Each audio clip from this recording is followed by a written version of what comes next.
welcome back. Hopefully, this is going to be a really short one. Um, I have a few videos that I want us to take a listen to and share and maybe talk a little bit about. And then, if there's anything else, we'll just address it at that time. Thank you all for joining me. Please, as you come in, please don't forget to double tap on the device on your screen. Okay, double tap on the device on your screen to like, share, subscribe, or click on the three dots. There's a three dots on the screen as you come in. Click on that, and it will prompt you to like, share, or subscribe. This is very important because we want to get the likes up as much as possible so that people can get notified, immediately we're live. And we can move the ministry to the permanent sites, hopefully. But thank you very much for joining me this morning. Happy Tuesday to everyone. I'm gonna flip the camera so we can take a look at some videos. Okay, thank you all for liking. I appreciate it. Thank you for the 2 people that have liked. I really appreciate it. Thanks.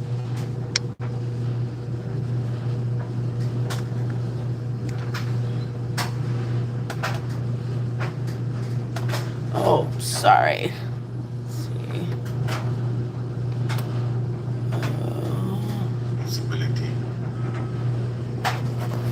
I'm speaking to everyone, you Nigerians, and I want us to take note of this. We all have, I keep saying it, we have a responsibility to defend and protect the integrity of our country.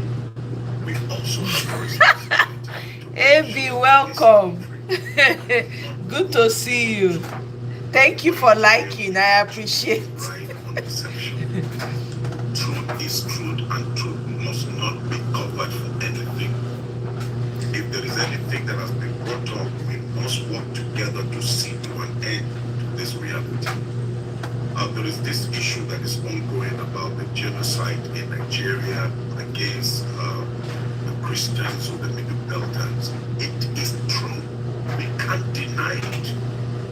Before the militants and some of the Islamic militants began to kill some of the Hausas in Zamfara and other places, we all know that Christian communities were totally displaced. And we have recorded tens of thousands of Christians in the northern Nigeria that have been killed and their communities have been taken away. This is genocide. What is the meaning of genocide? I mean, the English definition is there. What genocide means. Now, I want you, except you are an enemy of Nigeria, but if you know that you're passionate and you're patriotic about the state of this country, then we must share this among ourselves and speak the truth to ourselves and agree with the reality of what is on ground. I have heard some of the special assistant media and all of that to the president coming out to say there is no genocide in Nigeria. It's a lie, absolute lie. Just look at it. From in 2025, over 7,000 Christians were killed. Now, in just 2025, 7,087 Christians were killed in 220 days of 2025 alone. Now, daily average Christians that have been killed per day is 32 Christians per day that have been killed in this country. Another record in 2024, 3,100 Christians were killed. In 2023, 4,118 Christians were killed.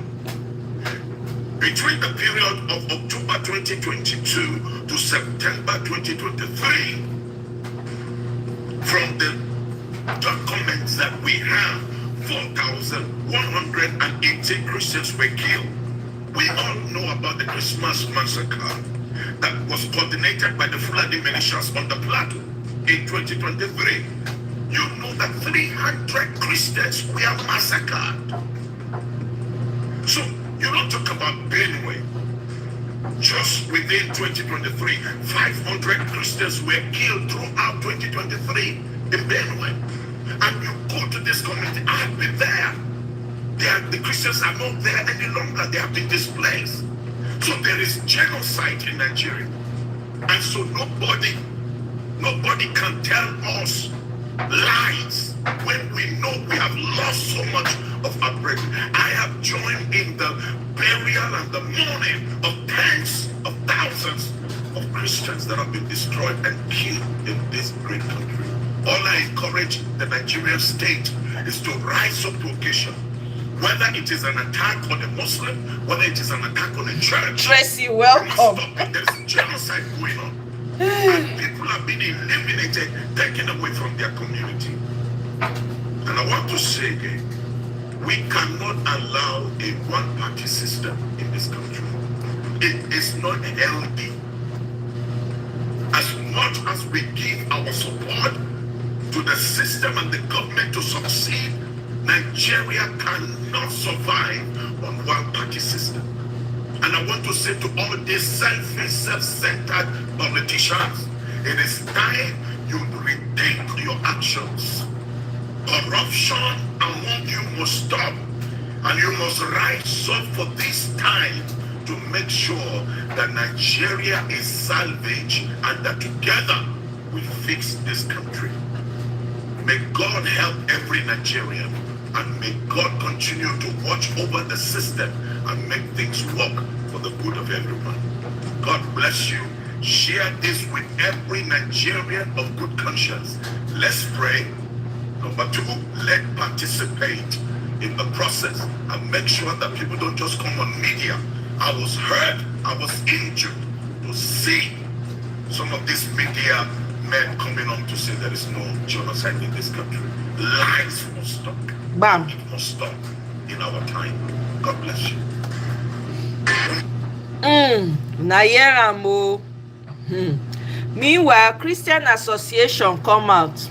The Zuzu come out after Tinubu went to meet them behind closed door.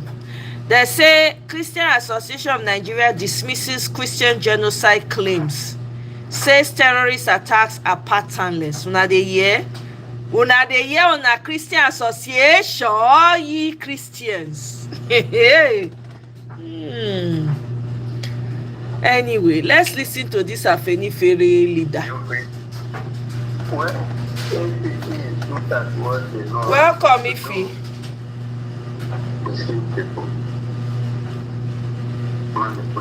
Any of you watch Arise or Channels News? I don't watch Channels News, especially. I don't even watch Arise. I struggle. Can't watch those channels. They're just too biased. They don't say what is happening. Exactly. Priceless Ifi. Exactly. Please double tap the screen to like.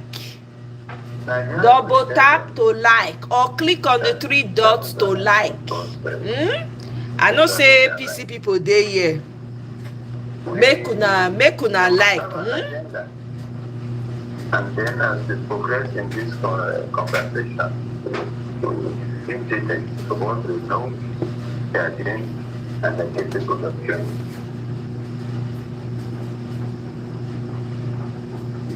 The last administration before the president can you guys hear clearly? The story about there that just because they want to rule this nation they have to go to the extent of the Na juju na Tracy, not be ordinary math the math. You suppose know now. Baba is packaged. No understand. If they put something mad talk, the kind jazz men when they do the work for them, not be here, it's all over the world. Now they get consultation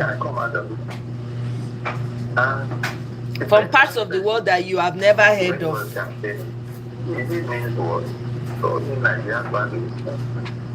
He said it in no fun. What does that mean?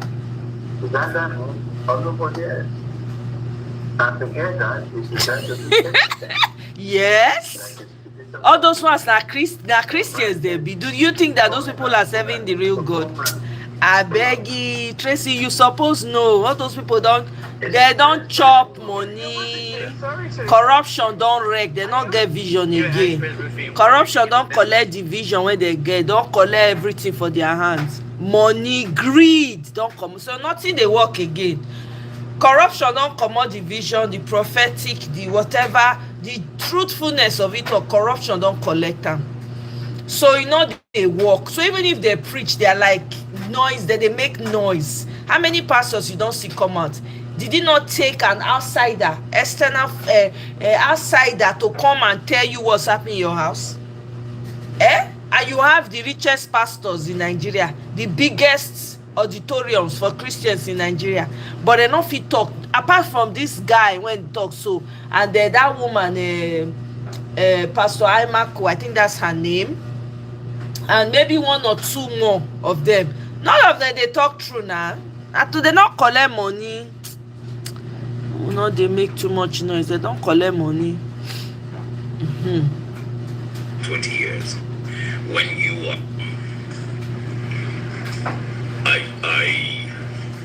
I grew up in Nigeria. Obviously, I've spent all my life in Nigeria, and right from while we were growing up, we've been fixing roads. Nigeria has been fixing one road or the other. We've been building roads, fixing roads, tarring roads here and there. But if we continue if we continue with the way that we are currently, then another 15 years, another 20 years, when you are in your 40s or 50s or 60s, you think about where you're going to be in the next 20 years. Nigeria will still be tarring roads and, building one road here or there, or tarring the other road, patching this one here, like we would never get to the place where we're now talking about a fully functional metro system that works in major cities across the country, trams, high-speed trains. We will just be tarring roads. That's where we're going to be. Still giving out road contracts, still having the president come and commission, 1 5-kilometer road that this person builds in so and so place. Just road. You just be fixing roads. Just continue to tar roads. That's it. Don't expect that, maybe at some point you will get to actually experience a fully functional, beautiful public transportation system, electric buses and trams, and you can get out of your house and enter the tram, move into so and so station, and it will just be tarring roads. That's it. Just continue to fix and tar and build some flyovers here and there. That's it. In another 20 years, maybe in another 30 years. If we continue with the way we are now, that's pretty much it. The only time that you actually get to experience a fully functional public transportation system is when you leave Nigeria and go abroad. But here, we're just going to be tarring roads and fixing the ones that we tarred 2 years ago that have broken down.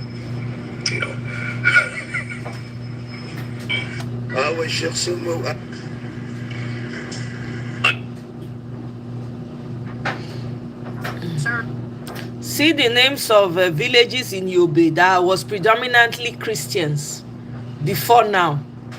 Mamudu, Dagare, Degubi, Potiskum, Mixed, Patanka, Buni, Yadi, and many more.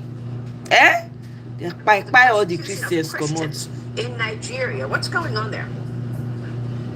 Yes, it's really, truly a tragedy what is happening in Nigeria. Just this year alone, 7,000 Christians have been killed by Boko Haram, an Islamic terrorist organization. Just on Ash Wednesday this year, we had a priest kidnapped and murdered, and another 54 Christians martyred on Palm Sunday. There's 35 Christians a day being murdered in Nigeria by an Islamic terrorist organization. The Biden administration removed that designation of a country of particular concern for Nigeria. President Trump had put that designation on them in his first term, and I'm urging Secretary Rubio to bring that designation back because it is certainly warranted. We need to stand up for these Christians who are being murdered in Nigeria. Unbelievable. All right, Congressman, we'll be watching your work on that as well. Thanks very much for being here this morning. Riley. APC thrives on deceit, manipulation, brought in foreign Fulanis to destroy Nigeria. Afenifere leader. I believe it's the other faction of Afenifere. Meanwhile, these ones are pushing propaganda against Peter Obi. They are saying that Peter Obi is using US-backed channels to promote his religious war agenda in Nigeria. Blackmail ADC to get ticket. Peter Obi, that man not even they think the way them they think. That's the funny thing. This was funny to read. Meanwhile, this lady Uzo Njoku, I believe she's trying to do an art exhibition in Nigeria to come and showcase culture. She called it Owambe. Hey God, if you see the drag when they drag this girl, I don't understand people when they against their own progress like this. Please guys, as you're coming in, double tap the screen. APC people, double tap. IS, will you know if I'm on live? Double tap. Okay, so they got their Oba of Lagos to write. Let me read it for you guys. Let me read it. Let me read it for you guys. Okay, so now they got their Oba in Lagos, Oba of Lagos. Ala Yeluwa, the Rewan, Oba Rewan Babatunde. Owo, is this Owo? Owo Lale Aremu Akiolu 1. Okay? Is it Osuolale, I think. Anyway, they say forwarding of petition letter, request to cancel an Owambe exhibition by Uzo Njoku due to cultural misrepresentation. I am directed by His Majesty Alayeluwa Obariwanu Babatunde Osuolale Abi Mona Noveso Aremu Akiolu 1 Oba of Lagos to forward the attached petition from the Yoruba Youth Council dated September 22, 2025 concerning the exhibition titled An Owambe Exhibition by Uzo Njoku, which has raised serious concerns over cultural misrepresentation. A photocopy of the petition is enclosed for ease of reference. Alayeluwa has instructed that you take appropriate action on this matter as he is keen to avoid any form of disturbance or unrest within Lagos State and its environs. Furthermore, Alayeluwa respectfully requests that your ministry review existing policies, rules, and regulations governing public exhibitions and cultural showcases that will help ensure this event, as well as future events of this nature, are subject to proper approval and oversight by your ministry before they are allowed to take place. Copies of this letter will be forwarded to the Permanent Secretary for Tourism, Arts and Culture, the Commissioner of Police, Lagos State, the Area Commander, Area A Command Headquarters, Lion Building, and the petitioner, Mr. Olarewaju Eboda Olakoton, I believe, President, and Mrs. Oduola Omotola, Secretary of the Yoruba Youth Council, for their information and record keeping. Now, this letter is directed to Mrs. Toke Benson Awoyinka, Honorable Commissioner, Ministry of Tourism, Arts and Culture, and Mr. Idris Aregbe, Special Assistant to the Governor on Tourism, Arts and Culture, Ministry of Tourism, Arts and Culture. Nigeria, we have problem. This girl wants to come and showcase, to give opportunity to other Nigerians that are into arts and culture to come and showcase. So almost see what they don't bring, can't give the girl. Let me put this here. Let me set this here. Okay, so that will fit. Now, the girl now. Let me see. Okay. I think she responded. She said, you really did your big one, huh? Okay, that's what she said. This is the problem we have in Nigeria. Michael, welcome. Oh, how you dey?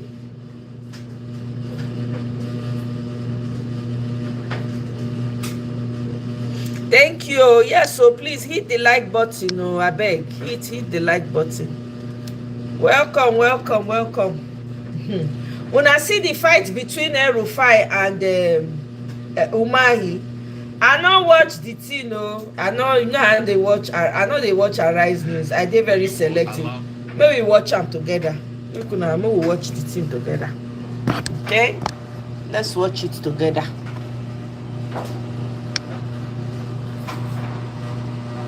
Okay. You will allow me do a right of reply, because it's obvious you came for me today, my very good minister friend. After hang on a minute, after you went to report me to, you can finish, but after you reported me to President Tinubu, you are on air with me again today. But it's fine, I will respond to you, Minister. Go ahead.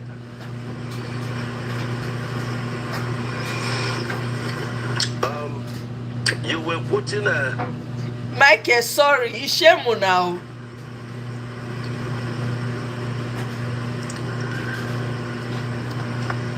But am I on? Go ahead, Minister. We can hear you. Go ahead. We can hear you. Okay. Yes. Now the third one, Rufai became an attorney. Daphne counsel without knowledge. She said, "Oh, there is a case in court." Yes. There were and there still cases in court. The first case was 39, people that their properties were demolished and properly, evaluated, and they were paid. Even shanties, the president directed us to pay, because he wants to alleviate their problems. Naturally and normally and by law, we don't pay for shanties when they are destroyed. You pay for properly, registered, properties. And when you destroy it, you pay. Now, the 39 of them, which we hope was one of it, the court dismissed the case. Then shame catch you, huh? I don't listen to Ramo. I know they watch Nigerian news. They carry their news channel. They tire me. SAN is quoting, and then there's also another case. She's to take diaspora investors. This diaspora investor, there was no registered, evidence, and so they cannot sue or be sued.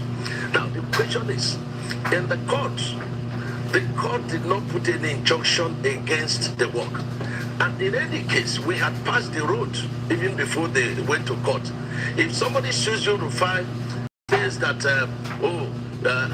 you passed, against the traffic, which you did sometime, you broke the law. And it does not mean that, you are restricted unless the court evidently says so.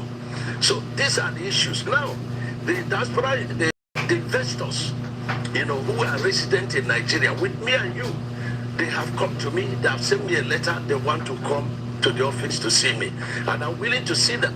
I wanted to take on the woman because when she's using the issue of diaspora investors, it makes other people, genuine investors that want to invest, to be afraid. This government is very friendly with, diaspora people, and so we wouldn't allow her to use the name and damage, the administration. So I had wanted EFCC to come into the case, DGSSS and police, and even the Interpol. But I have left it to the investors. When they come, they are willing to do that, they will process it. So these are the issues about the coastal highway. But notwithstanding, the coastal highway is going on very well, very competitive. We are in session 2 now. We've opened session 3 and 3B, 65 kilometers in Calabar and Waipum. This section 4A and 4B going on at Ugun, and also at Ondo. So that is about the coastal highway. Yes, Minister, I would like to interject. This monologue is quite long. So at first, Minister, after you had gone to report me in front of President Tinubu and said all sorts, anyway, I am not beholden to you. My job is accountability. You're too small for me to report you to the president. No, but you're too small. Minister, let me speak. Minister, let me speak. Oh! Empirical evidence. The world watched it on the commission of the project where you mentioned the questions I asked you to the president. That was reporting me to the president officially. The world watches, so you don't need to delete that empirical facts. I don't talk without facts, Minister. You know, when I have my facts, I talk. And I insist on my question when I ask of course. Let me address you. Minister, you will not allow me speak. The problem is you will not allow me speak. You spoke for over 20 minutes, over 10 minutes. Because you don't know what you are speaking. But let me speak. Let me speak. You will not allow me speak. You see, if you can just keep quiet and be calm and just allow me speak, I'll be happy. All right.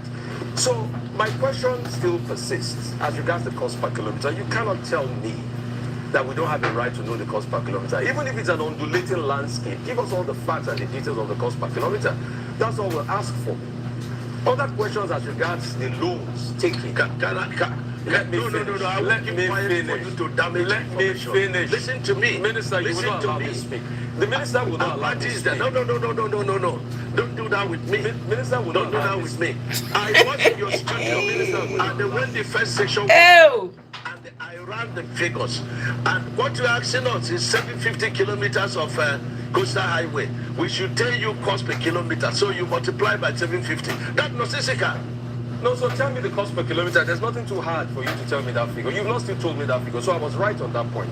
The second point... Because you don't understand anything. The second point I'm trying You don't understand anything. I'm a professor in this field. Okay. You don't understand anything. What university and you gave you cannot ask professorship me in to this tell field? you a cost. What university gave you professorship in engineering? I didn't know you were Professor Mai, Minister. I didn't know. So, please, you've not been professor. You've never been professor in practice. Oh! In practice. Okay. I understand engineering very well. So second, and you have no knowledge of what you're asking. If you will let me, you have no knowledge. If you will let me ask. So you keep quiet. Wow. Stop. Minister, it's all right. Keep dignifying yourself and let the world see you for who you are. If you allow me. Wow. The other 100 kilometers that you said you've added to it, we would like to know the cost per kilometer of that one. And the Winsome Homes, the case is in court. Now, I would like to know the cost per kilometer for that one. I would like to also know the over 700 billion first tranche of loan you guys got for this project. Has the money been spent? How was the money deployed? I would also like to know. I would also like to know the terms of that loan. All right? How many years? What's the payback period? What's the payback return of that loan? And for the Winsome Homes, isn't it interesting that as somebody that's been a governor in the state, you know the law, a case is in court, and then you're coming to talk about the details of the cases in court. Because you denied that the case was not in court, now you've already accepted that the case is in court. So it's not just better you thrash it out with the woman that is been reporting a case in public that we all heard, and I ask you questions based on that. So, Minister, just answer the questions. I've got no axe to grind with you. You know that. We've spoken many times. In fact, when your people called to book, I booked them, and I said you should come on air. So please just tell us those information. Please double tap the screen to like as you enter. Davis, welcome.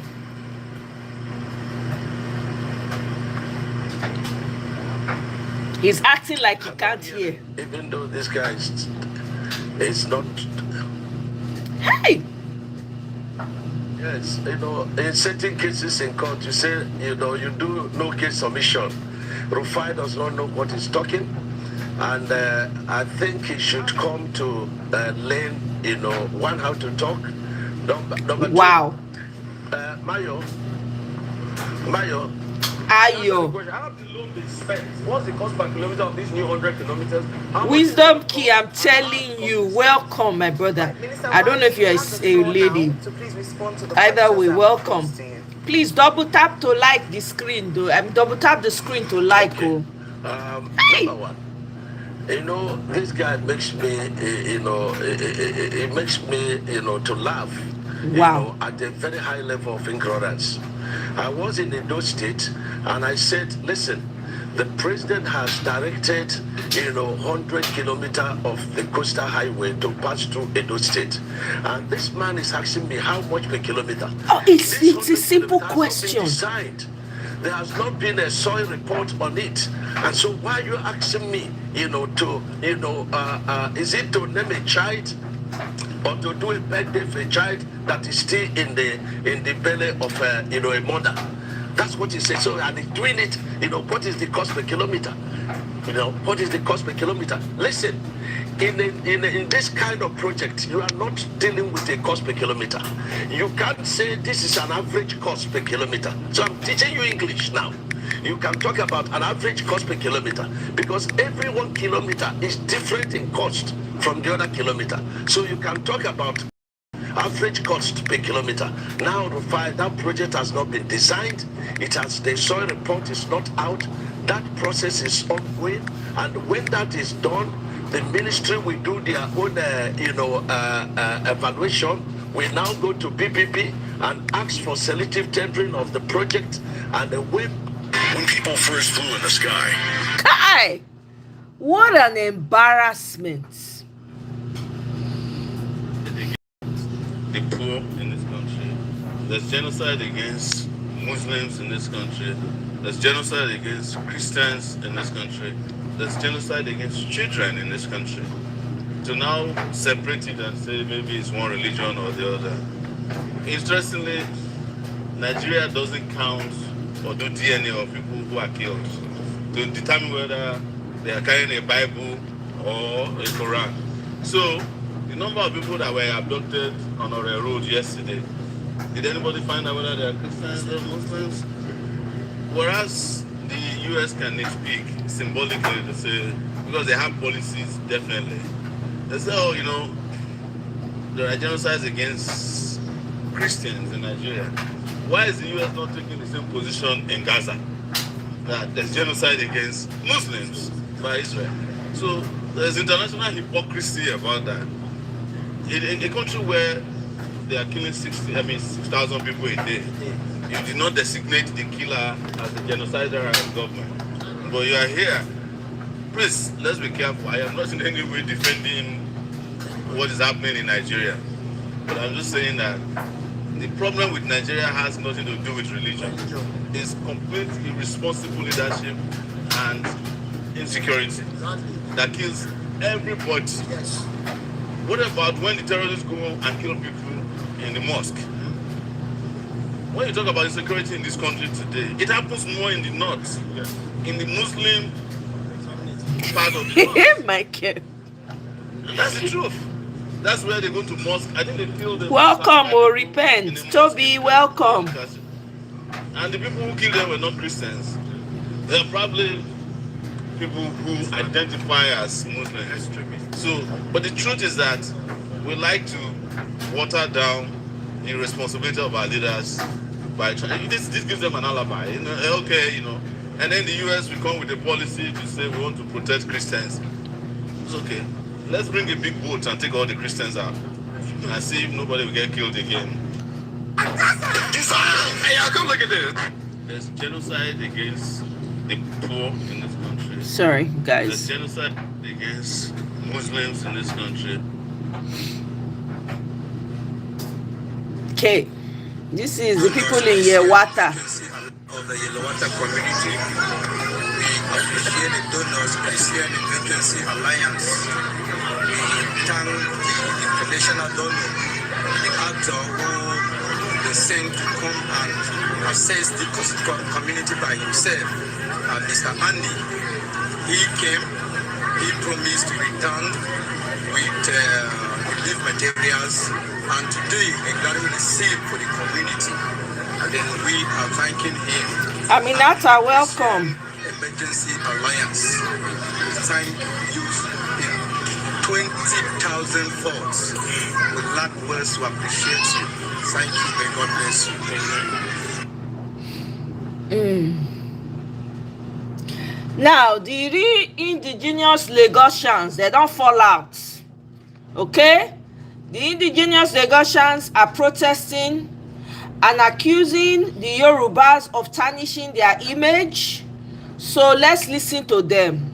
Okay?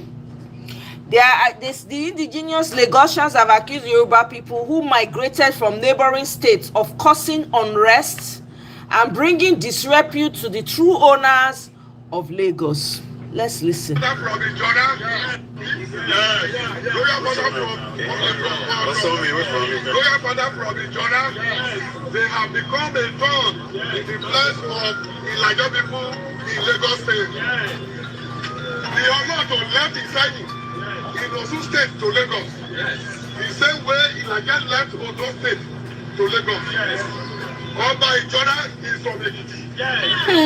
None of them greater Lagos. This is from the indigenous. Now, 9 local government areas in Kwara is under siege. Bandits demand food, drinks as ransom. All right.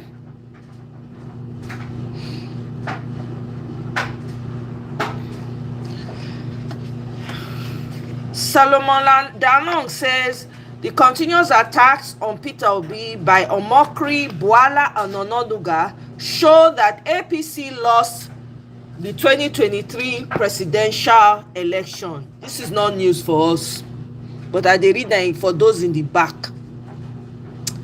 Okay.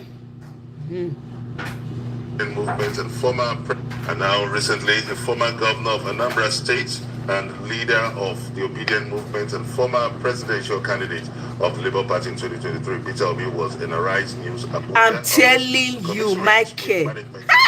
Me, you to show you say these people they be mediocre. As in they know what they do. They just they collect money, they swallow. You know, say as in belly swell up, it rise like bread when they put yeast.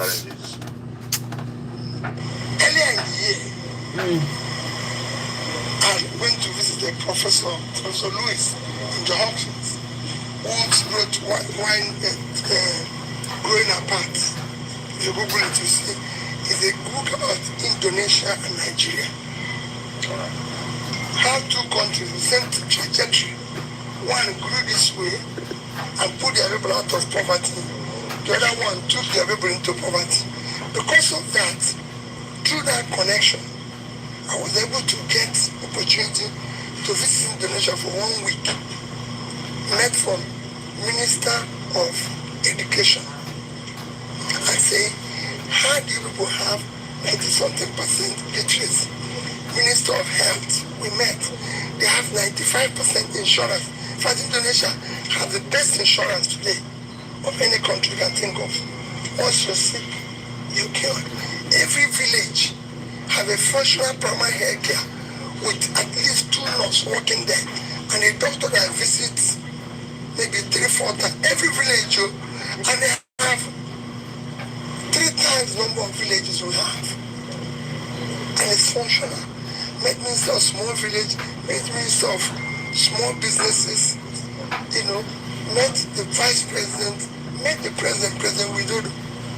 I just told children I went to his village to look for him, the president. And when I got there, where he lived, you can't park 2 vehicles inside there. President? No, I parked on the road. And I asked him, he said, I live here as local government chairman. I live here as governor. And 10 years after being president, I like living with the villages. And that's it. So, what is wrong with us? And I said, what do I do? And he said, he wants to know what I'm looking for. I said, I came here for 10 years. I came to learn, what did you do? He said, Peter, fight corruption. Do not allow anybody to misuse public money. That's all. Invest it in education, in health, and pull your people out of poverty. And you see everything change. And now, I've been with my wife for 7 Do you guys hear that INEC, the chairman has left?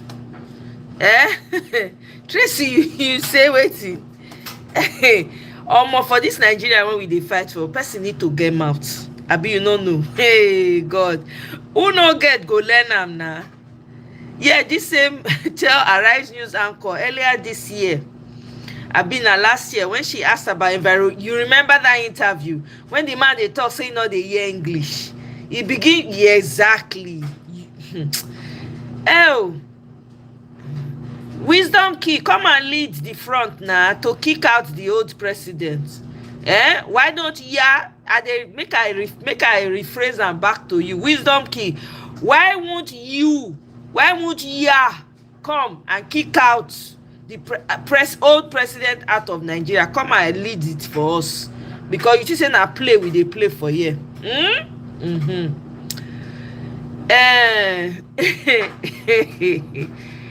Oh, Mekunye, I'm sorry if I said that wrong. Welcome.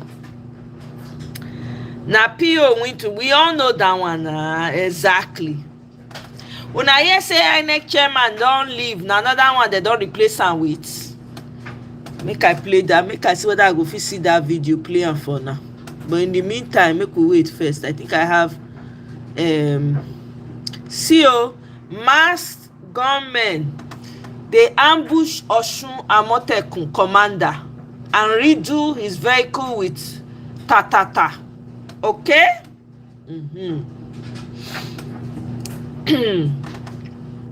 Babatunde Gbadamosi says, Pastor pied, but according to the spokesman of the Fulani Muslim jihadist terrorists in the APC death cult and their government, Christians are not being genocided in Nigeria.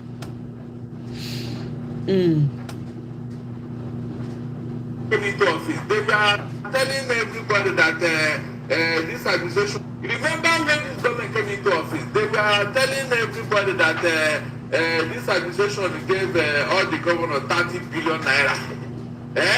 All of us say, what? 30 billion? Where is the money?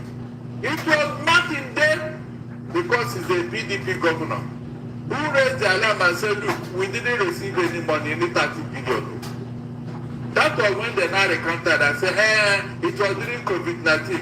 Was this administration enough during COVID-19? These are some of the hypocrisy that nobody has been interrogating. And they are cashing in on it. Okay, if you are blaming the governor, how about you? The major money, the major percentage collected, what are you doing with it? Tell me. Look, if the federal government has been up and doing, the states will fall in line. Bam. Remember when this government came into office, they were telling everybody. Bam.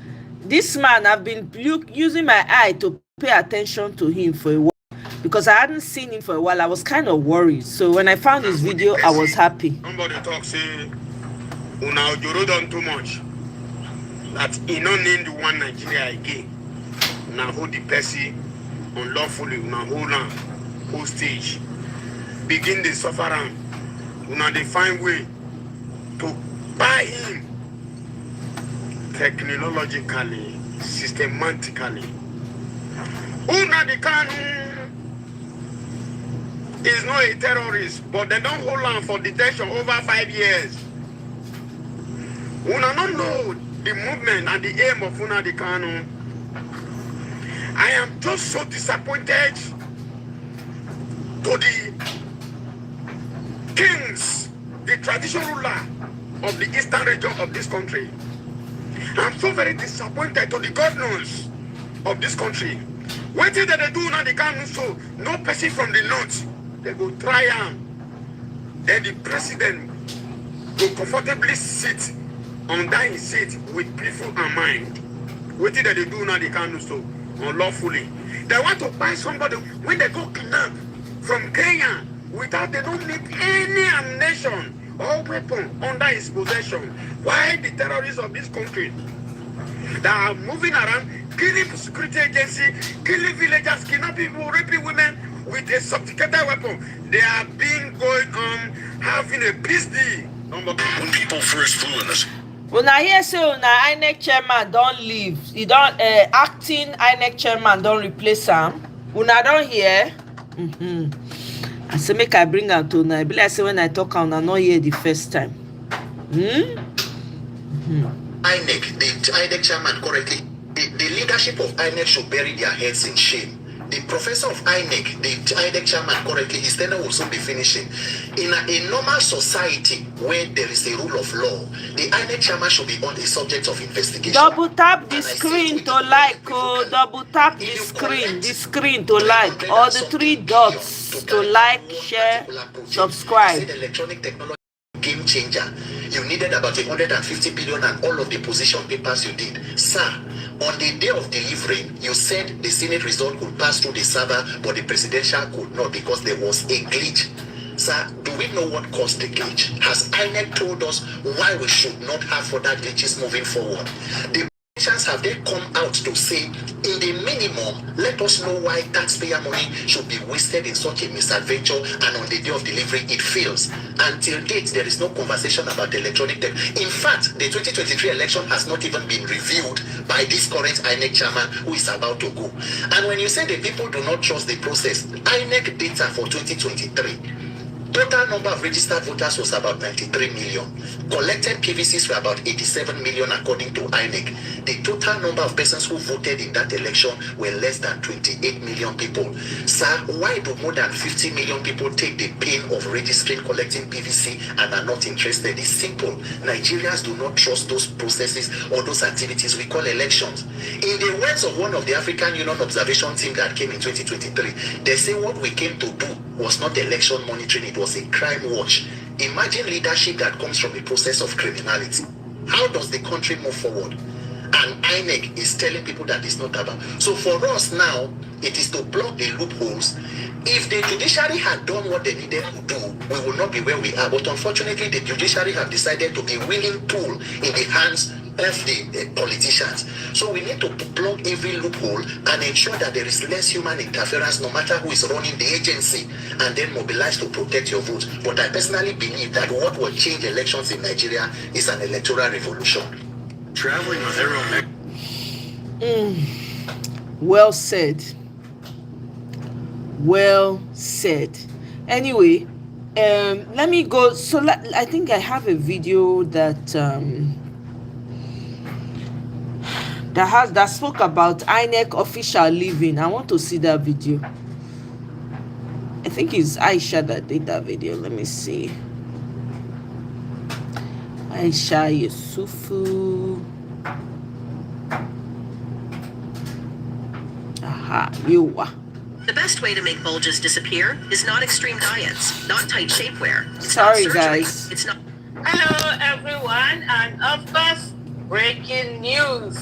Professor Yakubu Mahmoud, or should I say Professor Mahmoud Yakubu, has finally left office. Yeah, he has completed his 2 terms in office, although he's supposed to officially resign by December. But you usually know they have this 3 months terminal leave that they go on, and so he bows out, and he has handed over to May Agbamuche, who is now the INEC acting chairman. Professor Mahmoud Yakubu, according to the report here by channels, is leaving office as INEC chairman, having completed his 2-term tenure of 10 years. It's 5 years each, and so he did 5 years, before, and then now he's completing another 5 years. That makes it 10 years. So I'm here thinking, oh yeah, that's quite true, because it was actually Buhari, that appointed him after Mahmoud Jega. Agbamuche is the oldest serving national commissioner in the electoral body. Professor Yakubu announced this on Tuesday at the ongoing meeting with resident electoral commissioners at the INEC headquarters in Abuja. He solicited the support of the commissioners and directors of the commission for Agbamuche until the appointment of a substantive chairman. Professor Mahmoud Yakubu is leaving office as INEC chairman, having completed his 2-term tenure of 10 years. But Tinubu is expected to appoint his successor soon, subject to a Senate confirmation. That's to tell you how important, the National Assembly is, the Senate is. You can't have an appointment like this without their, confirmation. And so when we're looking at this, most time we tend to neglect the people that we're sending to the Senate, the people that we're sending to the National Assembly. Yakubu was first appointed the INEC chairman by former President Muhammadu Buhari to oversee the activities of the electoral umpire in November 2015, 6 months after he assumed the office as the president. He completed his first term as the electoral body's chairman in 2020 and was reappointed for his second term by President Buhari. Okay, all right. I was just looking at it now, but it's not Barrister Darlington, it's another man. I was just checking it out right now. Thank you, sis. Including 2019 and 2023 general election. That was election that you know of. Anyway, you guys get the gist of that. Let's go to Voice of the People because it's happening over there right now. FM. Okay. Where is this?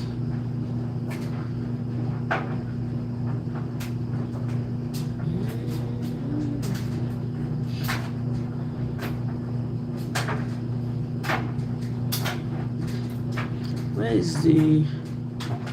You get Medi-Cal, CalFresh, SSI, or Section 8 benefits? Listen up. From the beginning, okay. Of the process and everyone that was involved. This is the understanding. All right. Since August 26th, for the constituency, the speaker. Issue of policy that you can bring it up, and I thought that particular position is talking in respect of instances where the issues is beyond your control. But this is not what a letter from you to from yourself to me. Yes, sir. The letter is here. As a member, direct access to come to my office and seek for explanation. Sorry, guys. Let me switch devices. So I'm gonna go off screen for a little bit. Excuse me, sir. Can you read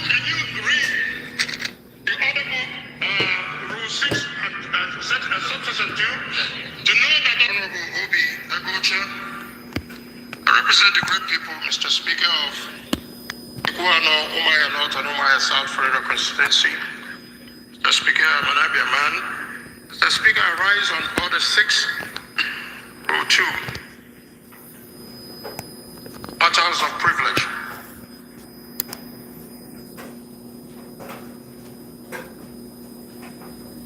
What do you want to... Go ahead. Okay. Thank you, Mr. Speaker, for giving me the opportunity. I wish to draw the attention of Mr. Speaker and the House that on the 26th of August 2025, I wrote a letter to Mr. Speaker, the House of Representatives, as well as a letter to the Attorney General of the Federation, and a letter to Mr. President, urging for the urgent intervention requested. Excuse me, sir. Can you read the article? Sorry, guys. Subsection 2, to know that Honorable Obi Agocha, I represent the great people, Mr. Speaker of Iguano, Omoye North and Omoye Thank South you so much, Tracy. I really appreciate this. Oh my goodness. Thank you for your constant support. I really, really appreciate. Now God, now go bless you with overflow, abundance. While you are living in abundance, peace go follow. Joy go follow. Thank you, Mr. Speaker, for giving me the opportunity. I wish to draw the attention of Mr. Speaker and the House that on the 26th of August 2025, I wrote a letter to Mr. Speaker, the House of Representatives, as well as a letter to the Attorney General of the Federation, and a letter to Mr. President, urging for the urgent intervention requested the deteriorating health conditions of my constituent Mazin Nandekano. Up until today, Mr. Speaker, I have yet to receive any response from Mr. Speaker, from Mr. President, and from the Attorney General, despite deteriorating health of Mazin Nandekano, whom has been evaluated by his own team of doctors and came up with a report which was attached to the letter that was submitted to Mr. Speaker and to the President and as well to the Attorney General. Second evaluation has been conducted by the Nigerian Medical Association, and the results even further confirms the deteriorating health of Mazin Nandekano, that he has organ deficiencies, low potassium, and that he is, as we speak, on the verge of death. Mr. Speaker, at the instruction of the court instructed for... Please double tap the screen to like or click on the 3 dots to like. To also do their own assessment. So there are 3 reports now, Mr. Speaker, all leading to the same direction. I quote the judge. The judge says it's only a man who is alive and living can stand trial. Mr. Speaker, it's not politics or any other thing, but it is a fundamental human right that should be ascribed to Mazi Nnamdi Kanu. Most other people in that gap have been given opportunities to even travel overseas to seek medical attention. Mazi Nnamdi Kanu is neither convicted of any crimes in Nigeria and must be protected under the Constitution of the Federal Republic of Nigeria. So, Mr. Speaker, a lot of progress has been made in order to see that the government does the right thing to be able to afford Mazi Nnamdi Kanu the urgent treatment that he needs. It's significant, Mr. Speaker, if otherwise. My dear honorable colleague. Yes, sir. I do not see where your privilege is conflicted here. I have not received a letter that I wrote to the Speaker. I'm a member of the House, and my office deserves a response, whether it's positive or not.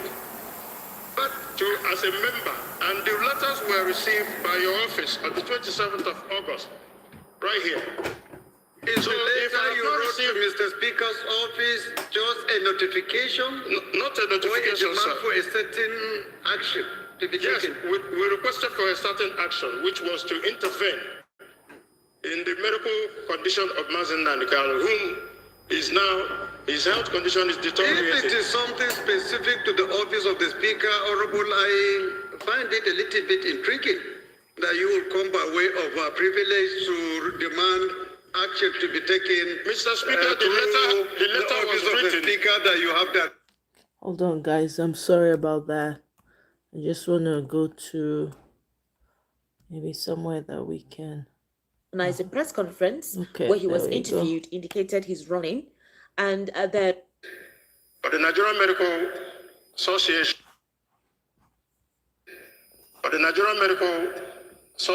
To also do their own assessment. So there are 3 reports now, Mr. Speaker, all leading to the same direction. I quote the judge. The judge says it's only a man who is alive and living can stand trial. Mr. Speaker, this is not politics or any other thing, but it is a fundamental human right that should be ascribed to Mazi Nnamdi Kanu. Most other people in that gap have been given opportunities to even travel overseas to seek medical attention. Mazi Nnamdi Kanu is neither convicted of any crimes in Nigeria and must be protected under the Constitution of the Federal Republic of Nigeria. So, Mr. Speaker, a lot of progress has been made in order to see that the government does the right thing to be able to afford Mazi Nnamdi Kanu the urgent treatment that he needs. It's significant, Mr. Speaker, if otherwise. My dear honorable colleague. Yes, sir. I do not see where your privilege is conflicted here. I have not received a letter that I wrote to the Speaker. I'm a member of the House, and my office deserves a response, whether it's positive or not. But as a member, and the letters were received by your office on the 27th of August, right here. Is the letter you wrote to Mr. Speaker's office just a notification? Not a notification, sir. For a certain action to be taken? Yes, we requested for a certain action, which was to intervene in the medical condition of Mazi Nnamdi Kanu, whom is now, his health condition is deteriorating. If it is something specific to the office of the Speaker, Honorable, I find it a little bit intriguing that you will come by way of a privilege to demand action to be taken. Mr. Speaker, the letter was written. Speaker that you have direct Mr. Speaker, the letter was written since August 26th. You have direct, Mr. Speaker, yes, sir. Unfettered access to my office. This is not the kind of thing that I would expect that would come by way of privilege. It is a matter of privilege. If it is something beyond you from the outside, but if it is something that is a letter written to my office, a phone call from you, A visit to my office can solve the problem, so I don't think if... Mr. Speaker, I've been to your office, Mr. Speaker. So you mean I've you also have submitted the letter, Mr. Speaker. options and opportunities. You couldn't see me except here. I've come to your office, Mr. Speaker. We just resumed today. I don't think we just resumed today, Mr. Speaker. And it's very important, Mr. Speaker. Please, Honorable, please. Please be guided. Step it down because it is not the right thing to do. Yes. Please, I beg you. Step it down. Please be guided, Mr. Speaker. Please be guided, Mr. Speaker. It's a matter of life and death. My please be guided. I am trying to tell you the procedure of the House, Mr. This Speaker. is not right.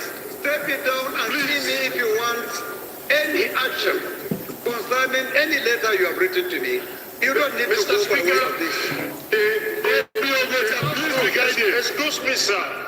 The House rules allows me the latitude to bring an issue of privilege to this House and to the attention of Mr. Speaker. And it is important, Mr. Speaker, that this House only when your takes privilege is compromised. the issue of denied. Now you can bring it up. And I thought that particular position is talking in respect of instances where the issues is beyond your control. But this is not what a letter from you to from yourself to me. Yes, sir. When you have as a member direct access to come to my office and seek for explanation. Mr. Speaker, I've been to your office. Go through this? I've been to your office to argue with the Speaker. Please. Excuse me, sir. Can you read the other book, Rule 6, subsection 2, to know that I also have the right. Honorable, please, you are ruled out of order. You are ruled out of order. You can sit down, please. I have to. You are ruled out of order, please. Listen to the government.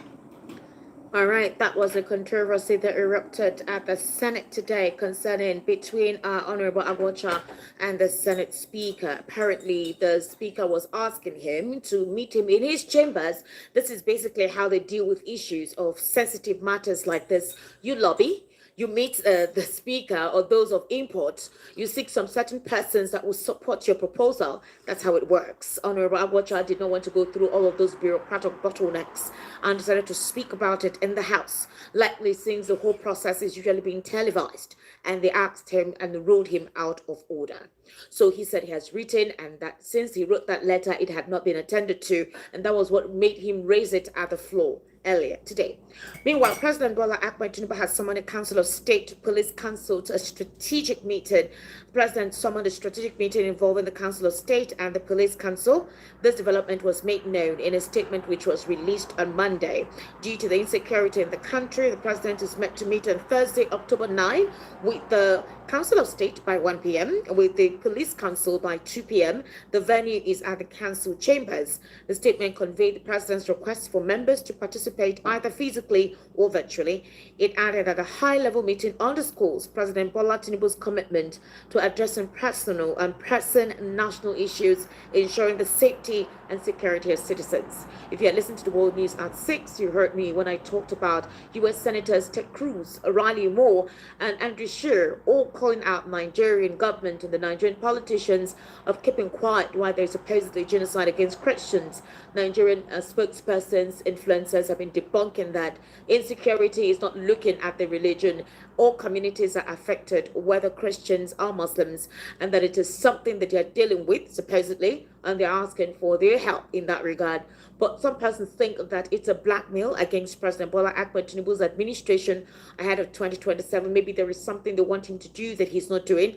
Others believe that this was the same card that was thrown against former President Goodluck Ebele Jonathan. Is the same card that is meant to be played against President Bola Ahmed Tinubu. Well, there is actually due for the president to call for a Council of State meeting concerning the spate of insecurity as they have become brazen on a daily basis. Okay, we'll be looking into that in the course of the conversation at this evening, and I already told you that we expect it to be quite hot today. Meanwhile, the president is set to announce Professor Joash Amupitan as the new INEC chairman. There are indications that the president is set to announce him very soon, despite the fact that the INEC chairman has handed over to a top senior INEC person representative, and that is May Agweche. So apparently, after that, in the next 2 or 3 days, we're supposedly meant to hear of a new INEC chairman being nominated by the president. Throughout last week, they were going through security screening and test. Nominees were submitted to the presidency for 1 or 2 persons to be considered. We had heard about Professor Amopeta, and a couple of persons have given good referrals about his personality. But opposition politicians have said the president shouldn't be the one to decide who will be the next INEC chair, that the next INEC chair should be decided by individuals from certain sectors so that there will be no form of inducement or supposed executive privilege to determine how the elections will go, whereby the INEC chair will remain as neutral as possible, conduct elections effectively, and the voices of Nigerians will resonate, not a repeat of what transpired in 2023 or even 2019 during the administration of Mahmoud Yakub. Also, there are talks that Mahmoud Yakub is in breach of contempt of court. He was meant to present certain persons that were involved in election malpractices in 2023 and the off-season elections, and up till now, he has not obeyed court orders. Other people think that this method of him leaving early is a way of the president granting him immunity to not face or respond to court actions concerning that discrepancy. But we'll know what the truth is very soon. Now, concerning Mr. Peter Obi and the political party he's meant to join, yesterday we heard Demola Olarawaju, a political aide to former Vice President and presidential aspirant for the People's Democratic Party in 2023, Alhaji Atiku Abubakar, saying that the only way to unseat President Bola Ahmed Tinubu is for Peter Obi and Atiku Abubakar to actually work together. Remember, that ticket had actually flown in 2019. But there are talks that it is quite imperative for that method to be considered again, that partnership. Well, the analyst I have in the studios actually said something. How can somebody of Peter Obi's status be standing and putting legs like this? This is from Dr. Ojon. He's going to be responding to that. He needs to tell us what precisely he means. Dr. Ojon is a political national and social affairs commentator. He's also a politician. He ran for office, I think, in 2023, some time back. And I don't know if he's still in the running. But Dr. Ojon is right here with us in the studio, and he'll be responding to interesting questions on issues of national interest. Mr. Dr. Ojon, welcome to the Evening Rush. Right here on Voice of the People, 90.3 FM. How are you? Good evening. It's good to be here. It's good to see you again. It's been a very long time. Yes, very long time. Today I'm lucky because you happen to be close by. Otherwise, I may not have had an opportunity to have you right here in the studio. I actually shuttled between 3 cities now, so it's a bit difficult to get me now. Wow. I'm sorry. How are you? Very well, thank you. Are you running for office? Are you running? I'm not running. Really? Yes, I'm not running. I actually... one of the things that I learned in the process of growth is the fact that there are 3 levels of criticism. The first one is to just talk about what is wrong. The second one is to talk about what is wrong and provide solution. The third one is to present yourself as a better alternative to what you dislike. So at that point in time, I wasn't happy with the way politicians were running things. So I decided to say, okay, let me actually go into the ring and slug it out with them. And it's one of the most difficult decisions I made, but of course extremely beneficial. That gives you a first-hand understanding of what you talk about daily, which is politics, and it was rewarding. So I'm not running. I would have actually loved you to run because I wanted to see how the impact you're meant to actually put in place. I'm going to make reference to something that was publicized very recently with your interview on News Central Television. You emphasized the importance of securing a party platform. You said that Peter Obi, should just understand the process beyond the popularity of the election. If you don't make it to the ballot paper, how do you get people to vote for you? That was your question.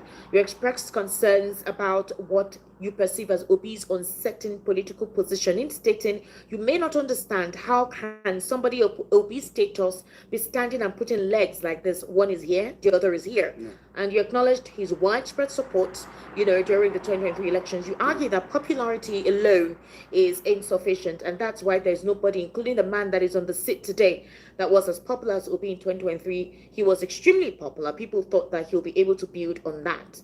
Well, a couple of persons may align with your train of thought that Obi did not take advantage of his popularity post 2023 elections to possibly turn to a base.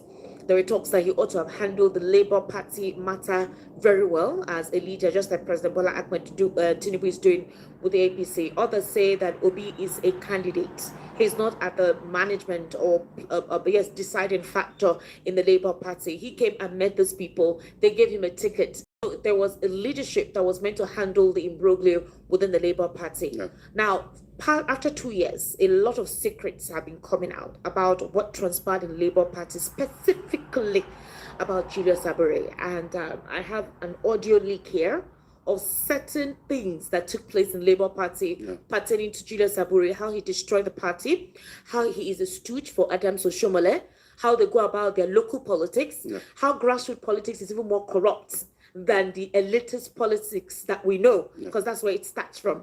How Julius Abure was placed there by Oshomole to ensure that they would create problem in that party.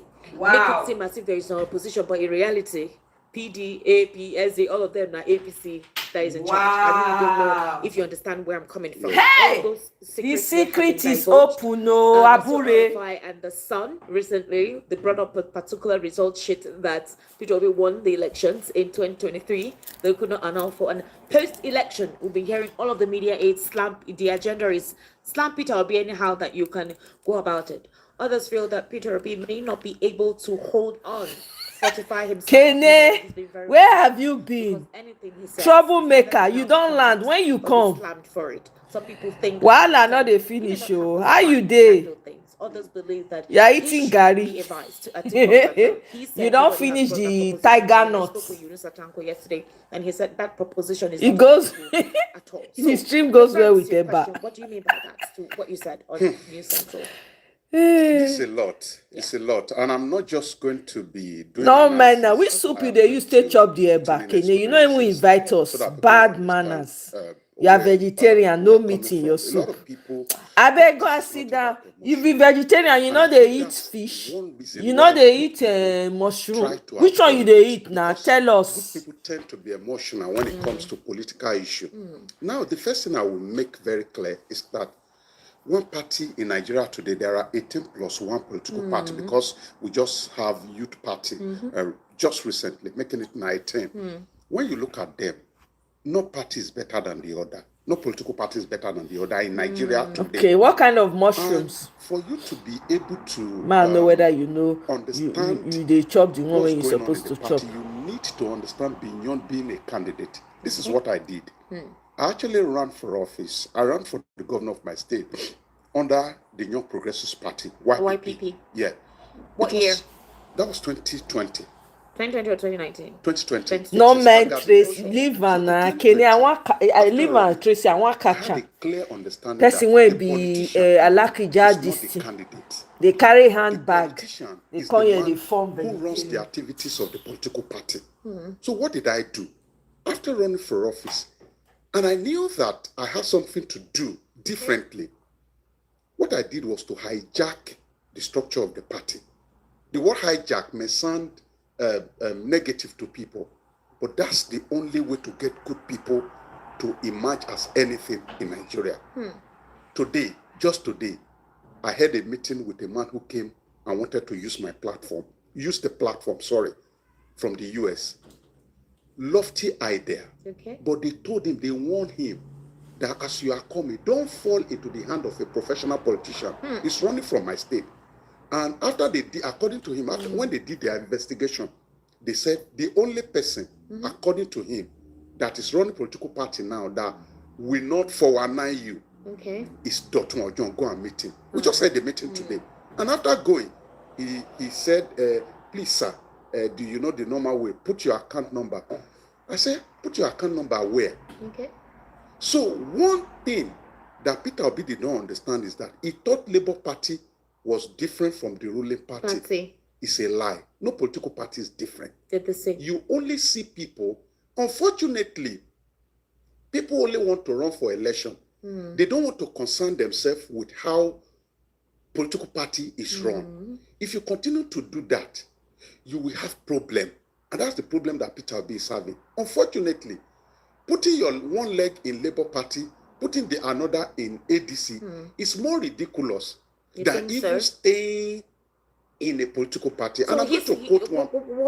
What I heard he said, especially the supporters of the obedient movement, that complained that any political party he joins, that somehow the APC causes chaos in that, like what happened in Labour Party. And so the coalition thing, when he was approached, he said he was going to be in a coalition that is all about the interests of Nigerians, not necessarily for running office, but that by next month we're going to hear the political party he will be in. But Lira Lionka just revealed something, that he wants to join AD, Alliance for Democracy, and that it's not too sure for him. So obviously Lira Lionka knows something. So this thing you talked about moles in all of these political parties, especially when consultations are ongoing, he has revealed that there is a possibility he may adopt the AD. But Larry Alanka is saying AD is not sure for you. And we know what AD represents. The president was, before the APC morphed to what it is now, it was the AD. So see, and it's like, there are a lot of things I cannot say on air. But it's like you do not understand what I'm talking about when I mention the similarity of political parties. There's nowhere, there's nowhere you will run to today that you will not find the mole of somebody. In fact, there was an election that happened in my state during, I think, 2019. Somebody came and wanted to run for office. And the party chairman told him that you are not going to go nowhere. But he won the primaries because he was the only one contesting anyway. The party chairman frustrated him by submitting the name of other political party members of other political party as his agent. In other words, the party chairman went to APC and PDP, collated names from those political parties, submitted it to INEC as his own political party agent. In other words, you will get to your polling unit, you want to vote.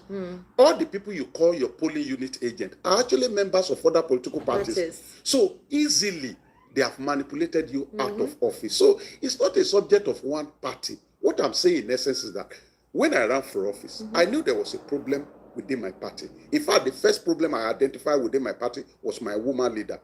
And I knew that the only way to make good people run on my platform without anybody collecting money from them is to hijack the structure of the party. What did I do? I didn't go to sleep after election. I didn't go to share rice after election. I knew the first problem was for me to fix the political party. I became the chairman of the party. And what did I do? Every executive, I relieved them of their position. That's politics. And I brought in my secretary today, owns one of the largest, environmental companies in my state. He's not hungry. So what I did was, when we hijacked the structure of the party, we put people that were not hungry, because hunger is the symbol of corruption in politics.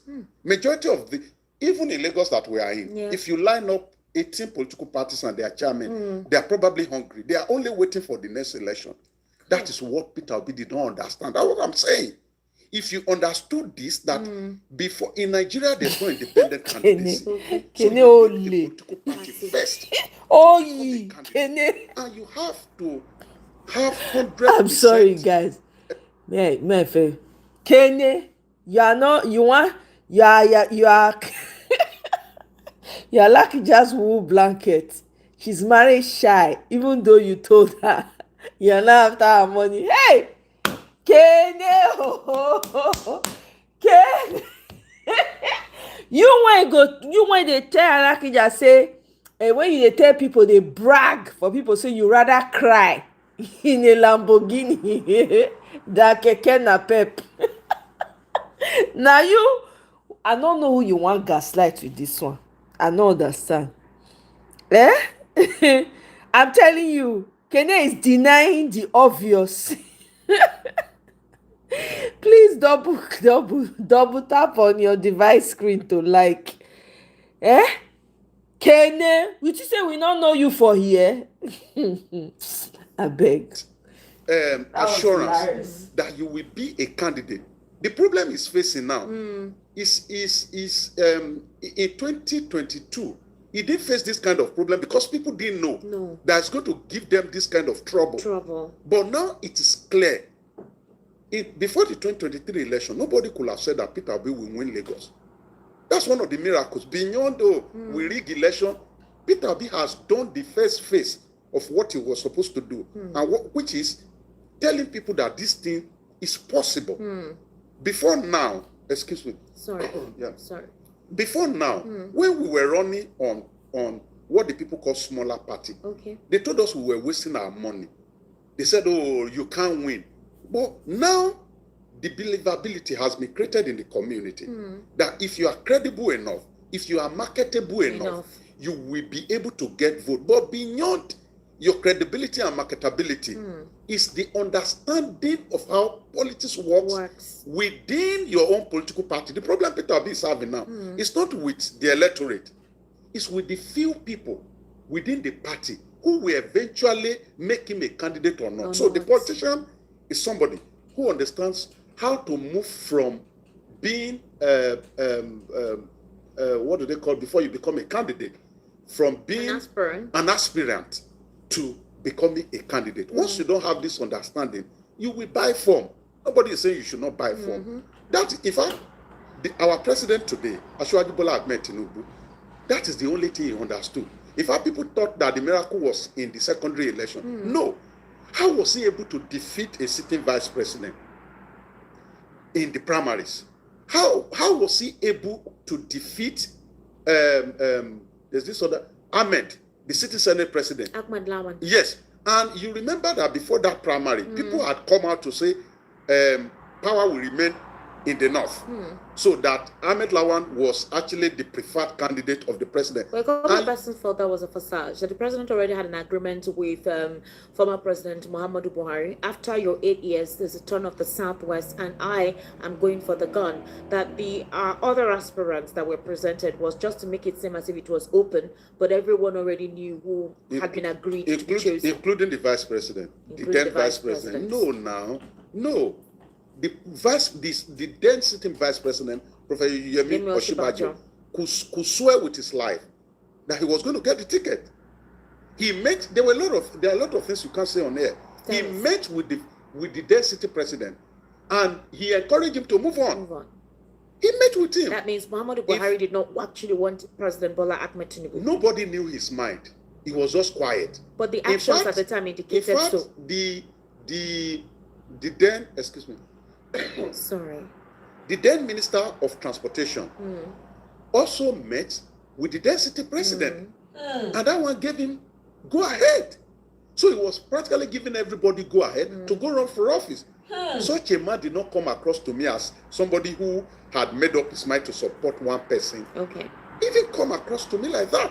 So what I'm saying is that the now sitting president understood that for him to campaign and be president of Nigeria, he needed to understand the mechanism that works within his own political party. And he took advantage of everyone, of the process and everyone that was involved.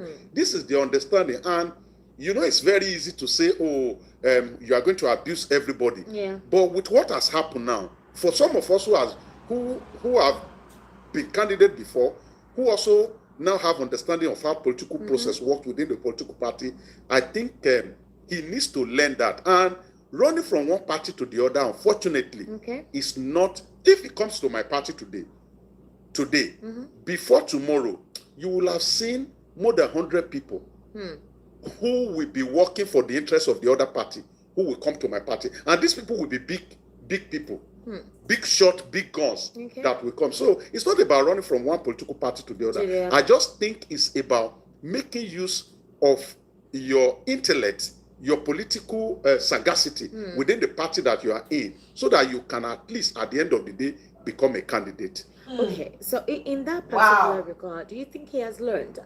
I had an interview with Yunusa Tanko yesterday, and he says that they looked at the porosity that actually cost them in 2023, and that they've been working on it. We had seen how the Labour Party was trying to restructure itself and get a new leadership. with the Supreme Court situation, but the whole situation still continued.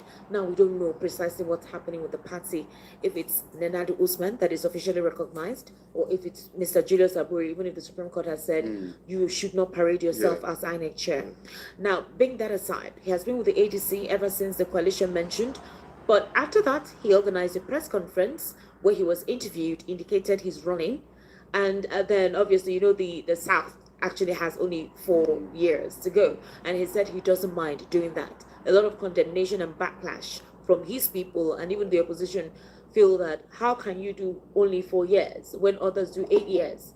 Others believe that he can do something effectively in 4 years. The Constitution did not say that you must do 8 years. It is 1 year, but you can actually re-campaign for a second term. So they find it odd that he would want to do 4 years. The others also believe that they don't trust it. What if you say you want to do 4 years and you do well and your people say, we want you to go a second time? Would you say no, that based on a certain agreement of heart, I wouldn't run again? Because of that, there seems to be like there's a confusion about the whole situation. His supporters will say, leave him alone. He's taking his time to decide. Somebody currently is even saying, why am I even talking about him? They don't want anyone to talk about him. They want him to take his time to decide. But he's in the news. He's in the politics. Larry Lionka said something very recently. Do you think that even it makes any sense that you would consider the AD as another political party? Because the ADC seems to supposedly be an Atiku Abubakar's political party for 2027. You will remember that AD was actually a political party we can call a zonal political party of the Southwest people. And it's going to be exceedingly difficult, if not practically impossible, for them to, for the leadership of AD to wholeheartedly give him that platform. But again, the business of politics remains the business of politics. One of them is that for the people who don't want you to talk about, who don't want you to talk about their principle, that's not the business of politics. Exactly. You have to be in the news and be relevant to be in politics. Yeah. Exactly. And I think it's also very instructive to mention that the cure from rotational presidency is good leadership. So 4 years will not matter. If somebody comes in today and provide the kind of leadership, and it will not even matter whether the person is from the South or from the North. So I think the subject of I'm doing 4 terms is actually to get there. And that somebody is also credible.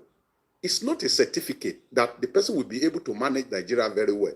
We have seen instances of people who will keep money and return the money at the end of the year. And they will not do anything with the money. So what I'm saying in essence is that for us to leave the issue of Peter Obi is the fact that he hasn't come across as somebody who understands the politics that will make us see his poster in 2027. Other people have been, what's it called? Other people have been, they've been going out to harmonize and solidify their ground. But you cannot solidify the ground that you don't have yet. So you remember Mr. Barrister of Conco? He was a spokesperson. One of the reasons why, according to him, he decided to leave Peter Obi was because on some sensitive political matter, Peter Obi decided to be decent and indecisive. And do you know what politicians do? Once they know that you cannot dance naked in the market square, they come to offend you and run to the market square. You need to shock them once in a while that you have the capacity to actually dance naked in the market square. That's exactly what they are doing. They know that, oh, he will not want to behave in a certain way. Like they do. Yes, like they do. And men, in fact, God has given you the crowd, the multitude of people that will even help you dance naked. All you need to do is to let them know where you stand. A man who does not stand for anything will fall for everything. And it's the situation that we have seen.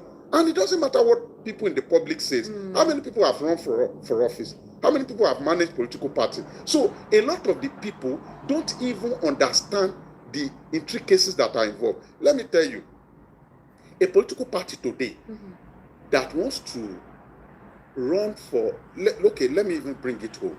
Nobody has ever become president of Nigeria behaving politically the way Peter Obi is behaving. His style is different. Now, number one, nobody has become president of Nigeria without staying consistently with either a political party or a political ideology. From 1999, let's look at it. Obasanjo was in prison.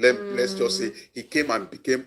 But I'm taking the guy's word into under advisement. I'm not going to lie. He's made some very strong points. Buhari was with CPC. Right? Was in I hope that they're listening. Nobody, no one person they know and finish. So people were following him as an ideologist.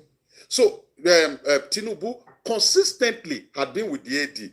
He didn't leave. They only did a merger.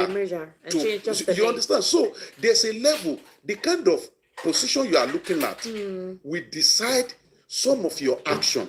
If you continue to say, oh, because people are frustrating you here, you want to live here, frustrating Peter Obi, do you know, does he even understand his stature, his political stature? It was before the 2020 this thing, I had to go do a master's in political communication.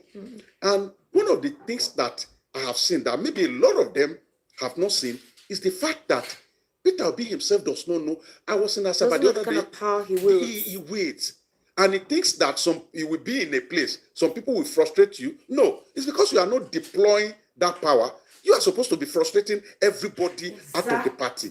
He has a point. When I was running for office, and I told you I would be sharing a lot of experiences, my woman leader, I went to Abuja to get my form, my governorship form. And you know those things can be extremely expensive. Yeah. So I couldn't get my money together to get the form. So I was coming back. I was going back to my state. And she called me and said, and she was very, you know what a woman leader is? Very powerful within the party. Very powerful. Yes, very powerful. And she called me and said, sir, we are mobilizing people to come and welcome you. Traditionally, when you go to Abuja to collect your form, when you come back, they welcome you and you show them the form and all of that. So I told her, exactly, it's specific to Nigeria. So I'm taking what he's saying under advisement. Walai, I hope to show that we have people. Peter, these people are also listening. So this is great points here. And they welcomed me to town and all of that. And we went to the party secretariat. Welcome, Olushola. As I was sitting, she came to whisper in my ears that, please, so we have to demobilize these people. We have to give them money that they will go back home with. I said, you know the situation of this. We are just gathering money. She offered. She acted like a good woman. She offered to give them the money. That, oh no, don't worry, I'll give them the money. She gave them some, I can't remember, and they went. I have not got to my house when she started calling me that she's sending her account number so that I can transfer the money back to her. So about 2 days after that, I had an opportunity to meet some of the other women leaders. And they told me that our woman leader did not give them 1 naira. She only collected money from me. From that day, I knew that after running for office, she's going to leave the party. She was the most powerful person within the party. But you know what I did? I hijacked the structure of the party and everybody left. And we now populated our party with credible people who will not be running after you because of porridge. So you're saying that Peter Obi ought to have hijacked the leadership of the Labour Party. But you know that he didn't want a situation where they would say, you came and changed, you brought in your own people. Some people felt you should have organized a protest with things that were observed, but he didn't want a situation where people will be hurt or die because of him. Others feel that his geographical location is also an impediment. Maybe someone from the southwest or from the north can be brazen to do all those things and nothing will happen. But someone like him, God knows what it would return to. So, or others feel like he's trying to introduce a mannerism to Nigerian politics different from what we all know. You cannot introduce any mannerism out of power. There's nothing you want to introduce out of power. Because today, the biggest business is the power business. And you can decide to use it for your gain or for the gain of the people. For you to be able to introduce anything, you have to be in power. What I'm saying is that the hijack, I use the word deliberately, it's not even a forceful hijack. But let your followers know that here, this is where you are standing. Barrister Okonkwo came out to say, Kenneth came out to say that on many occasions, he will go to Peter Obi and say, I want to know your mind. We are your foot soldiers. That Peter Obi will just dance around those matters. And I understand. He did not want to offend anybody. But it's not an ice cream business. That's true. It's not. I met with my governor one-on-one when I was running for office. I respect him, late Akere Dolu. But I told him, Mr. Governor, I'm not going to disrespect you. I'm not going to abuse you. But on this particular matter, this is where I'm standing. And nothing will make us agree on this particular matter. You have to put your feet on the ground. Yeah. That's what I'm talking about. So talking about geographical this thing is even more annoying to think that you do not have the courage and you want to be president. It doesn't matter where you come from. Nobody was as popular as Peter Obi in 2023. Yeah. Nobody, and everybody knew. Nobody. Right. I made a mistake by saying AD. It's not AD, it's Action Alliance. Sorry. Action Alliance. The chairman is Chief Barrister Kenneth Udeze. Okay, so yes. I know. And the national secretary is Mila Ogu. So, but right now, that's the party that Larry Olanka is saying that Peter Obi intends to join, and that he's no longer in the ADC. He tweeted and said, now that Peter Obi is no longer in the ADC, what will happen to Rose Vival, who had defected to the ADC? You remember what happened in Lagos? Yes, in Lagos. So that was what Larry Olanka is saying, that now that Peter Obi is no longer in the ADC, what will happen to Chinedu Rose Vival, because he has joined the ADC? He will move. There's nothing wrong. He will move again. He will move again. He's been moving. He will move again. That's the truth.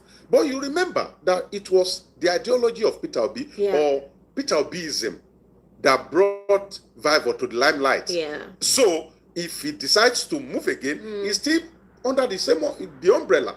And choosing a political party, I wanted to talk about that. It's strategic, extremely strategic. Beyond the people you meet there, beyond the control you will have, you also consider what they call the principle of the ballot paper. The principle of the ballot paper is, where does your party fall at the end of the day? In every election that you see, ADC will always be doing well.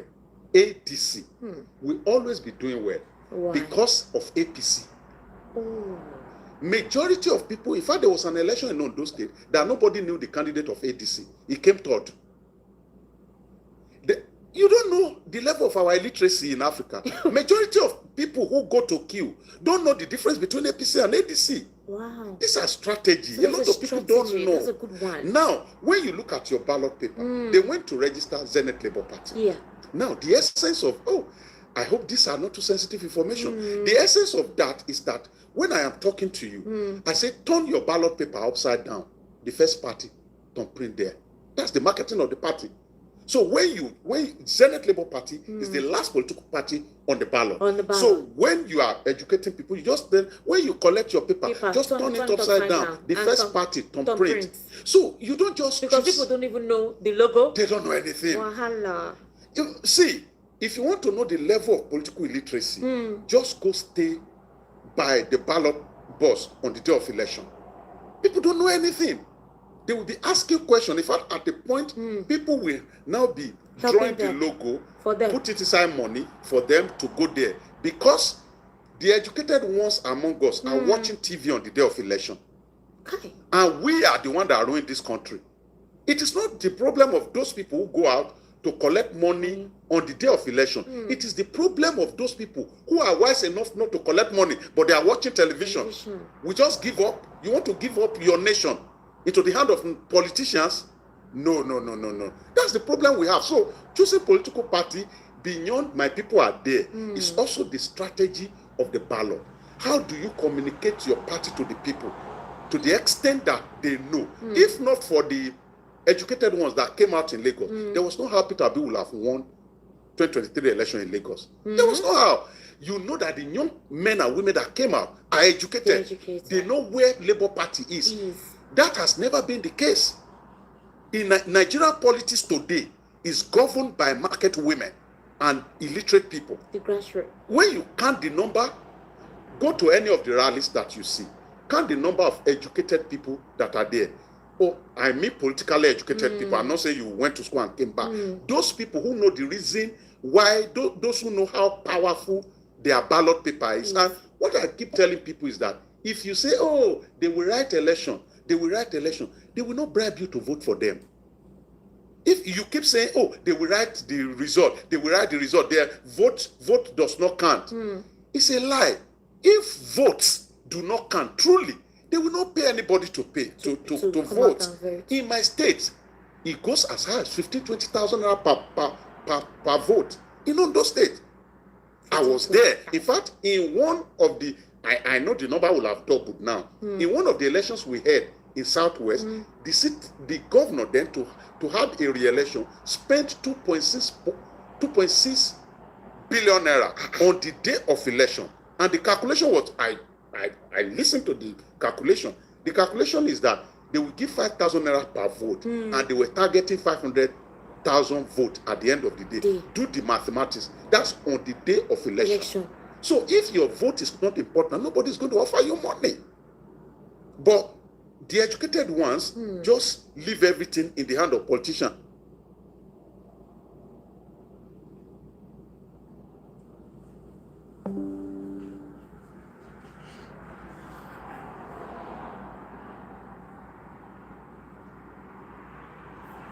Program, you talk about policy, you talk about the priority. The last one, you either all of these four. Welcome, Oyewole, Kenneth. Welcome. So Victor, that's what leadership welcome. is all about. So you need to say, okay, I am sitting as the president of Nigeria. What am I going to tackle? What should be your priority? What should be my priority? Okay, the priority should align with the priority of the people. What do the people want? Olushola, is up to us.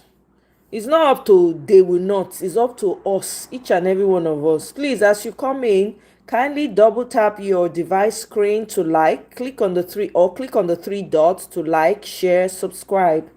Thank you.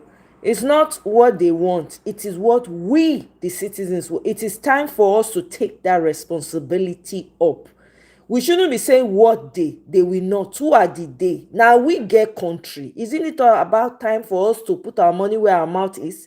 If the country good, not be all of us it go good for. So let's switch that language and say we must ensure, not be what they are powerless if we all choose to fight for our candidates. I'm not sorry say my voice dey raise.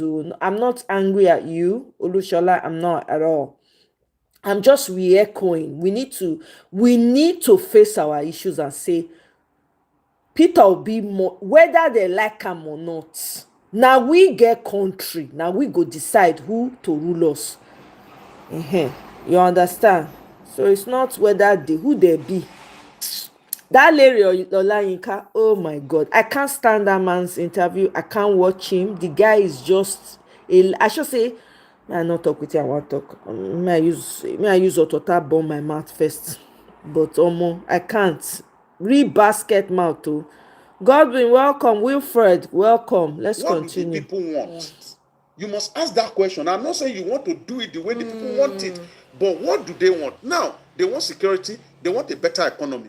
Please, how do we sort out this thing? At least that too. At least that too. That is the in-depth issue in Nigeria. Communicate it across to people. They know that, this government is about security, it's about economy. And you tackle those two. By the time you do that for 8 years, I'm not saying you will have created a path. People did one tenure, and at least they are able to create small parts. So for 8 years, you should have created a path. But the problem is that the major issue we have is that people want to create a legacy. You can't create a legacy with poverty. People don't understand. You want to create a legacy so that they say, when I was there, I was the one that tied that road. No, your legacy is how you are, is in the heart of the people. How you are able to move them from where they used to be to where they are supposed to be. Not wow, Dr. Ojon, wow. If we did here, we're not going to finish class. But we have to get reaction from our people. I'm sure they have quite a lot to say, to contribute, or to actually argue or criticize about what you have said to us. All right, it's time for us to get your purview on issues discussed here. The number to call is 080-3692-9933. Please do not deviate from the conversation. I beg you. Do not deviate from what we have talked about today. It's very, very important. If you do that, I will cut you off very quickly. So please do not deviate. Do not insult. Do not slander. It's very, very important.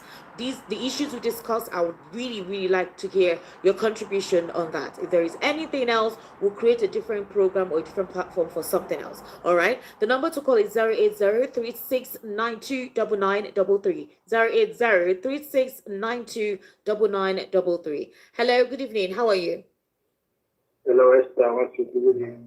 Hello. Good evening. How are you? Hello. Hello. Hello, can you hear me? Yes, go ahead. What's your name? Esther Wachuku. Yes, good evening, sir. What's your name, please? Hello? All right, please kindly call back. It seems you can't hear me. 080-3692-9933. Hello, good evening. How are you? Good evening. Hello. Good evening. Turn down the volume of the radio, please. Hello? Yes, hello, good evening. How are you? Fine. What's your name? Are you hearing me? I can hear you. What is your name? My name is Monday. Monday. Yes. All right, Monday. Where are you calling us from? Ikeja. All right, Monday, please go ahead. Please, I just want to tell you a little. Especially where we are in the barrack, soldier or the civil servants, all those things. The suffer is so much. Salary, they have not been in that. Even the minimum wage, they have been saying it all now. The other day I call you. We are not receiving it all now. We are begging to eat. What is going on? Are you serious? I'm telling you the truth, you will not believe it. I called you the other time I told you. The 70,000 or whatever they call it, they are not paying nothing now. How many months now they haven't paid you guys? They announced it that day is 70,000 minimum wage all this. We are not receiving nothing now. No, my question is how many months are they owing you guys? Now, what they are doing now, they normally pay 35%, 35,000 in a month. They say, I don't know what they use it for. Just to concentrate until when they start paying the minimum wage. Until now, for 2 or 3 months now, they are not paying the money. Have you guys written to your Oga, the person in charge of your unit, something, your immediate head? My sister, if you go there in our politics, they will not tell you they will not pay. They will say they will pay, but you are not receiving it. This is crazy. This is crazy. What barracks are you calling from, please? I'm calling from Ikeja Cantonment. Ikeja Cantonment. Yes. Who is supposed to be responsible for that cantonment? My brother. If you go there, another story you go here. I don't want to go detail. Just let me just tell you. Oh, wow. All right. Thank you very much for bringing this to the latest and public. Thank you very much.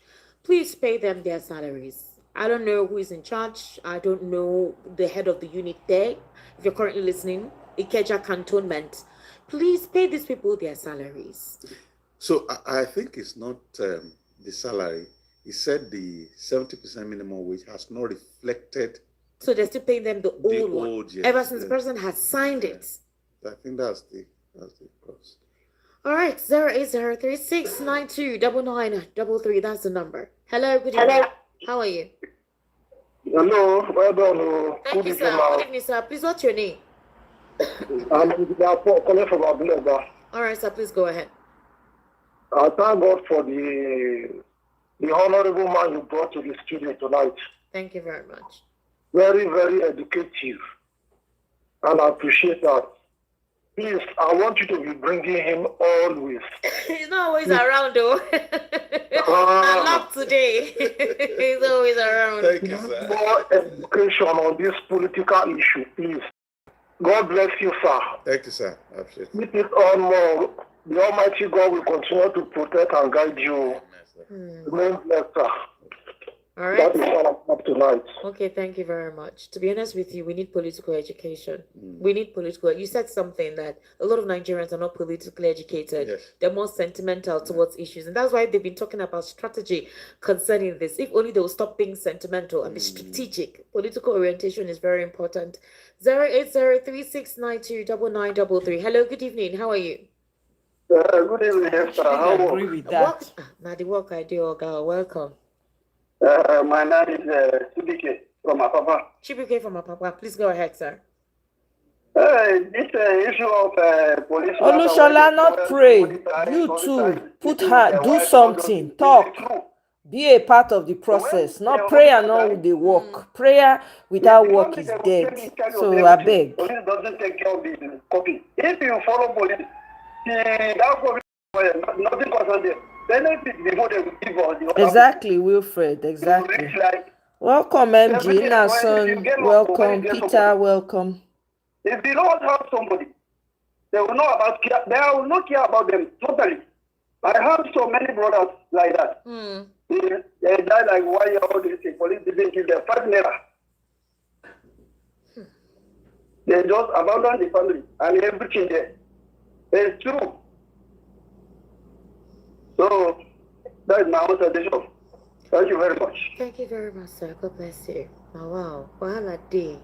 The road is deep. Yes, it is. That's one of the reasons why, and you can't use this to justify what some of them do. But the reality is that they are trying to survive and secure their future at the same time. So that's why they are trying to look for any fault, any way. And when you drive, for instance, okay, maybe you want to pick that. Hello? Hello, good evening. Good evening, sir. Please, what's your name? My name is Hello? Your name is what? my name is Ali. I'm calling for my brother. Okay, calling from my brother. Can you turn down the volume of your radio? Because I can hear myself. I really, so I'm trying to call you analysis, but it's too busy. Yeah, we have a lot of people. I'm very good, Mr. Daniel. Going yesterday for the program, I'm trying to call always. Okay.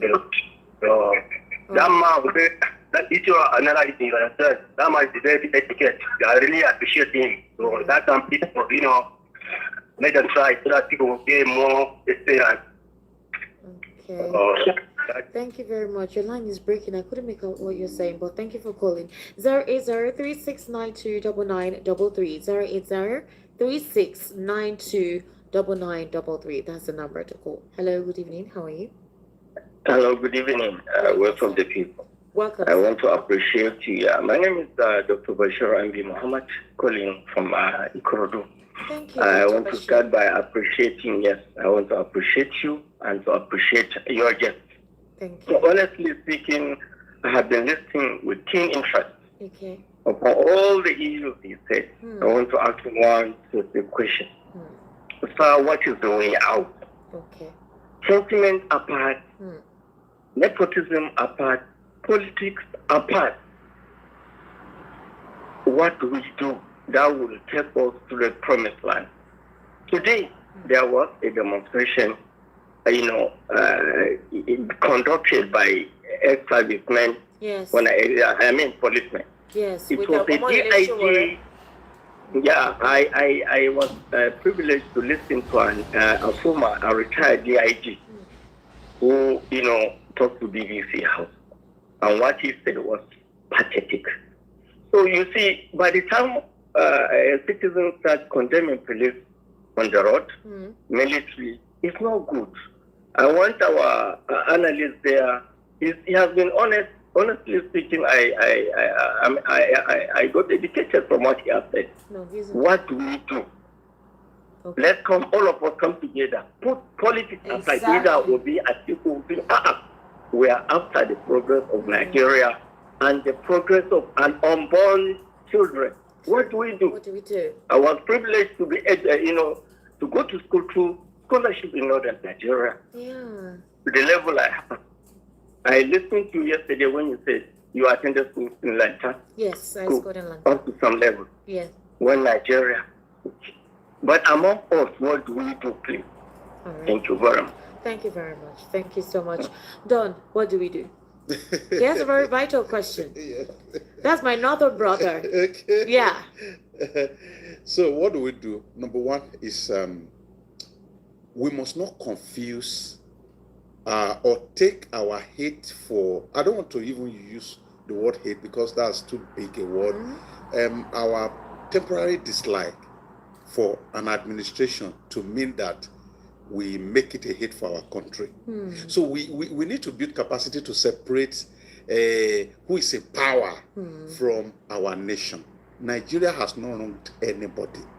Fantastic nation. Nigeria has given us all the good resources that we need as a people. The question naturally, yes, naturally, and even despite the fact that we may have question mark with leadership, the truth is that you can practically just go out there, start to sell Zobo, and you make a thing out of it if you are committed. He has not only given us the natural resources, God has given us population. Yeah. So usually, if we do not open our eyes, we just see because we have a question mark of leadership, we will not be able to do anything. So the first thing is to agree to the fact that Nigeria, first as a country, has given us everything we need to succeed. Secondly, is to know that no administration will have the answer to all the problems. Okay. Number 3 is for us to also realize the fact that nobody is superior to anybody in the country. The problem we are having is not with the South and the North, because once we have this mindset, it's a major setback. I don't have problem. In fact, I have seen my fellow Yoruba this thing for me. So will I say it's not, you understand? So we must know that we have equal stake. And we must know, I was saying this in 2018, I was John Kenty traveling from one church to the other, practically pleading with them, because I'm a Christian, to allow their members to do politics. Okay. Majority of the churches didn't listen to me until after COVID. When government now shut the churches, it now became a point of conversation for me. And I went back to them. I said, I have told you, one law from government, we shut down everywhere. We must know as Nigerians that the most important business we have here is choosing leadership. There's no one in Nigeria that should not contribute. Sir, if we populate our election process with credible people, the best of us will rule the rest of us. That's true. Right. Started from APC manifesto. They had the manifesto. It was a manifesto night when they did their primary. Everybody came to speak. President Tinubu was the one that spoke less glowingly. He didn't come across believably. I'm not saying he didn't have the power to do what he had to do, but of course, judging from how people came across that day. But look at the direction of the vote. And in architecture, you start by writing before welding. So it is what you say. You want to pick your call. I want to be called. Hello, good evening. How are you? Hello, good evening. Can you speak out, please? What's your name? My name is Peter. Your name is what? Peter.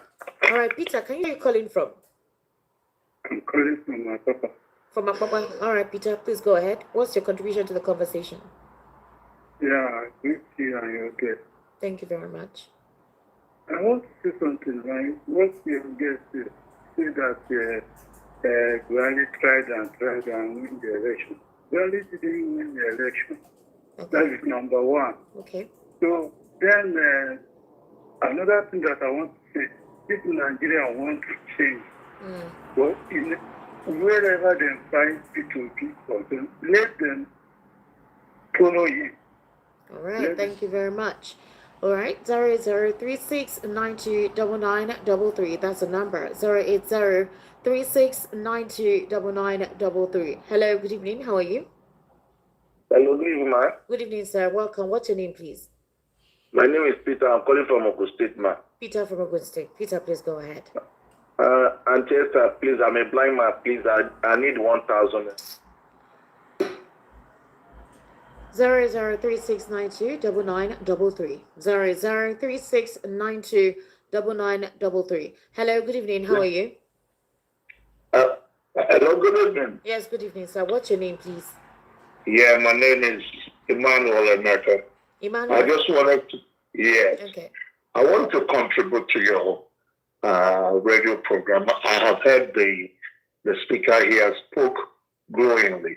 But the problem, I feel, is I think we all have mindset. Okay.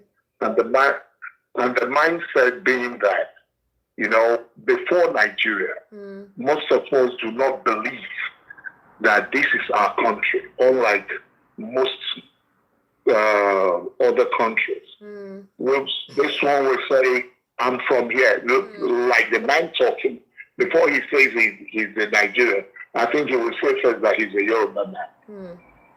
Yes, same way other people. You can see the way we are going. We've not gotten a nation. Most of us are not patriotic. Okay. And you can see that a whole lot of things happen. Even in the higher institution, you will see discrimination. Most of these things should not happen ordinarily, you know. So if we really want to get it right, you know, I think we should start by saying, by reaffirming our commitment to the Nigerian nation, which I do not see right now. Okay. Everybody is just saying, yes, are we really a nation? That's what you ask yourself. Okay. We're all saying Nigeria, Nigeria, Nigeria.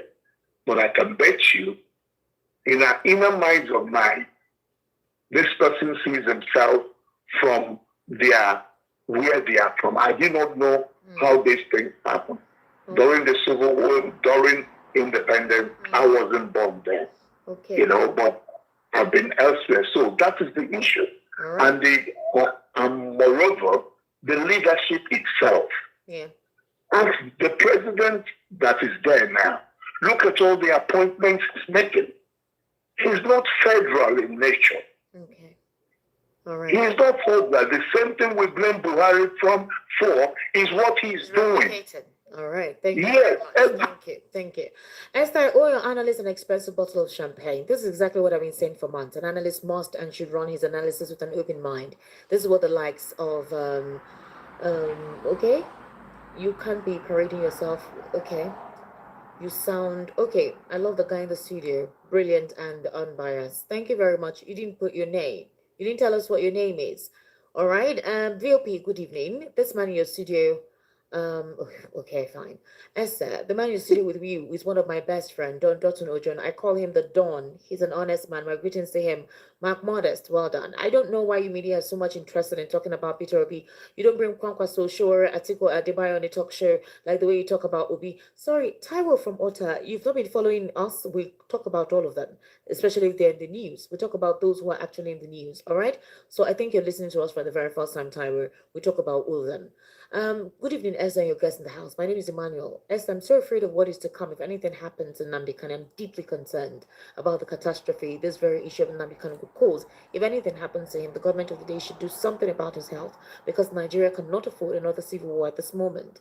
Nnamdi Kanu's group has the capacity of holding a war with Nigeria. We can't afford another civil war. Please, they should do something for his health. All right. Good evening, Esther, my good speakers. Comrade Engineer Olaso Komeadifoye, also known as Mr. Lasso from Ijesha Tedumushi. Esther, I'm not surprised. Mr. Speaker's reaction with fellow Assembly Maker Honorable Agwacha on Nnamdi Kanu's health-wise response to a letter claim being forwarded to his office to certify. Isn't him the Speaker came out last month to say he doesn't know when and how Mr. President do get foreign loans and how it's being disbursed in project, but when being threatened on the ground of losing his position as Speaker, he came out to the media to say yes, Mr. President collected the loan money for it's very meaningful. So this matter, what are we expecting? To me, Nnamdi Kanu's matter, government should do the needful and not play politics with the citizens' health concerns. Good night. Thank you very much.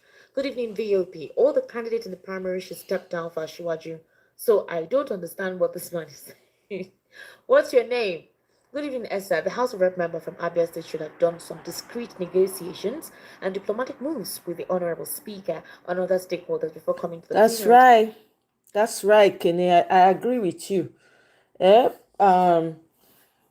But what some of what the guest said, there's some things that we can take out of there. You understand? None of us know a finish, right? So it's something that we can talk about. Everybody cannot be the same. You understand? So anyway, that is the end of the show. Terry, welcome. I'm gonna be drawing the curtains here. I might try to come out later so we can, there's so much that has also happened. New INEC, so I think the assistant to the INEC chairman has been replaced by a woman. We don't know if that's going to change. They just put her there for now. Let's see what's going to happen. Hopefully they're not going to use it as an excuse so that they can put the blame solely on you can find another way to put the blame solely on a particular group of people. Anyway, we're going to see how it all plays out. Let me quickly go through some of these things that I have. She's just an acting chair. Okay, acting chair. The fit change am. This Larry Olayinka, the guy has been going buck wild on Rufy D. The guy just dey enter Rufai sha. On top say Rufai make their eye red today. Hey. Anyway, you guys already know that Nigeria is going to be labeled a country of particular concern. Let me go to this. Now, Godswill Akpabio is running his mouth. We must teach our people that democracy will only flourish when ballots are cast, not... Abeg, go and sit down.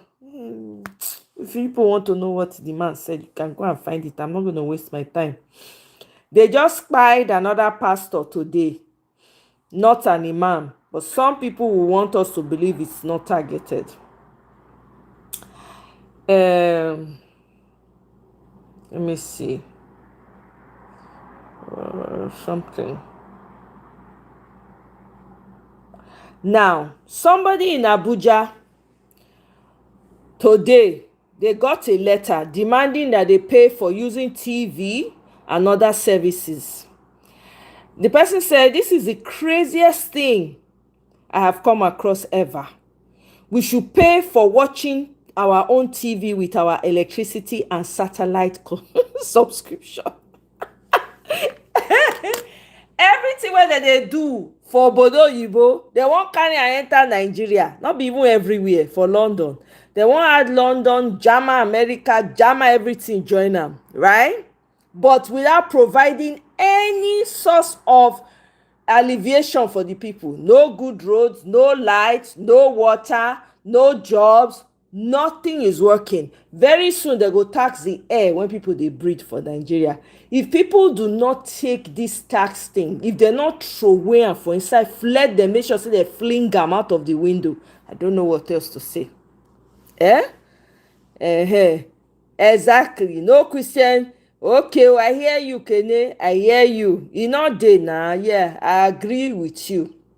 I agree. As we dey talk and they just buy people, another group of Christians again today. So yeah, there's none. Let's keep let's hide our eyes and cover our ears. The same can in 2013 when he talk say that there's genocide against Christian faith.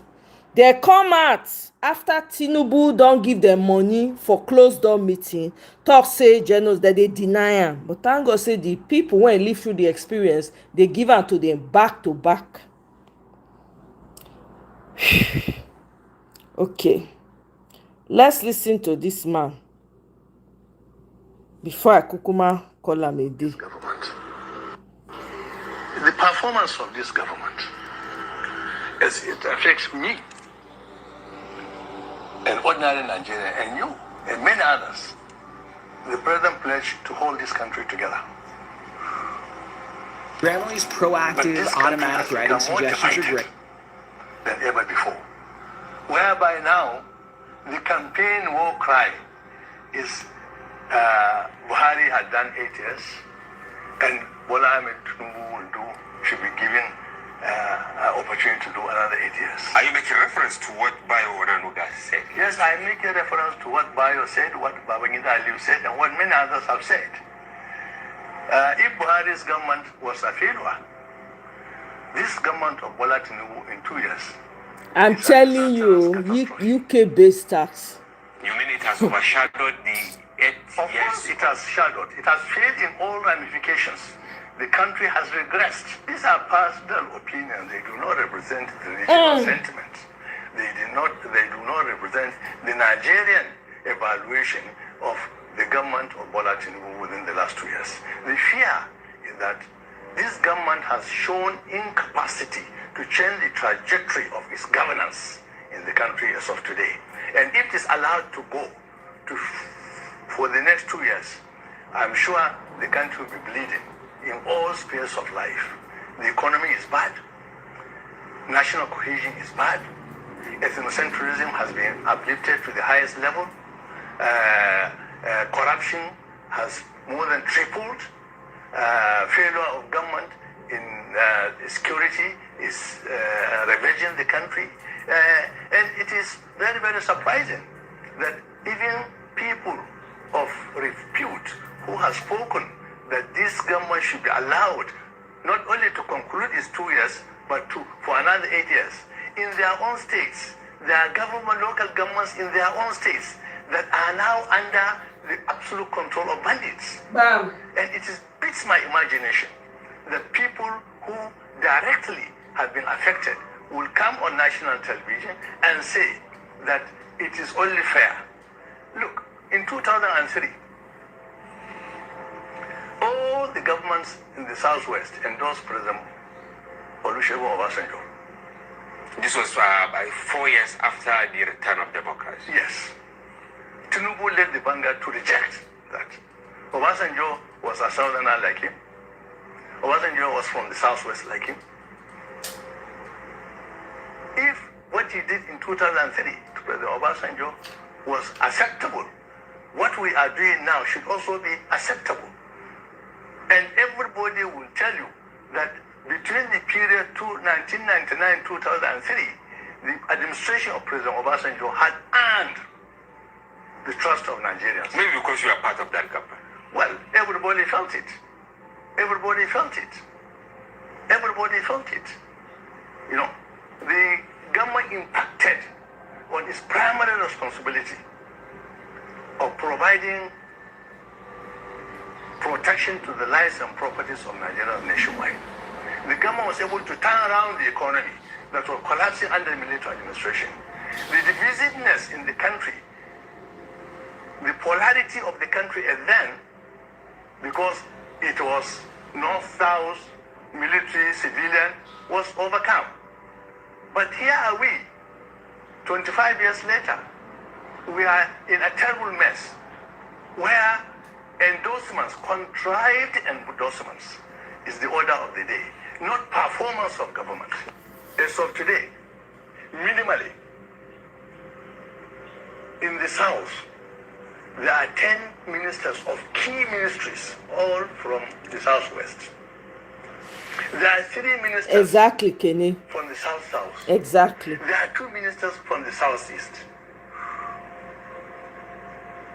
Why is the balance even in the South? Why is the balance? To justify the... Nasiam, this is the man, I think that's the video that Esther was playing earlier. This is the man that was saying it, the Abia lawmaker, Honorable Obi Agwocha. He's the one. Okay. Hi, Chief Ame. Says Yakubu's disastrous tenure, because he has a they escort Yakubu come out for office like with pomp and pageantry. A legacy of electoral ruin and democratic decay, betrayal at the ballot, disastrous stewardship of INEC. His tenure as chairman of the Independent National Electoral Commission will be remembered as a dark chapter in Nigeria's democratic history. See as they escort the man.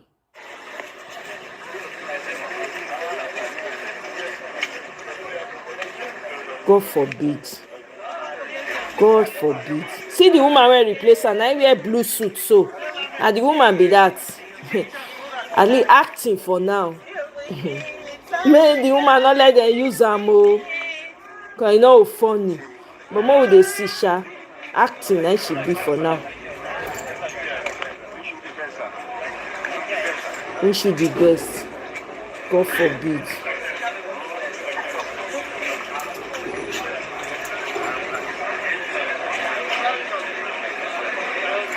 See there.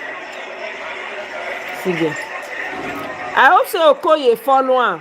Okoye when they talk, no full stop, no comma. I hope so follow am. Kai! Look at them.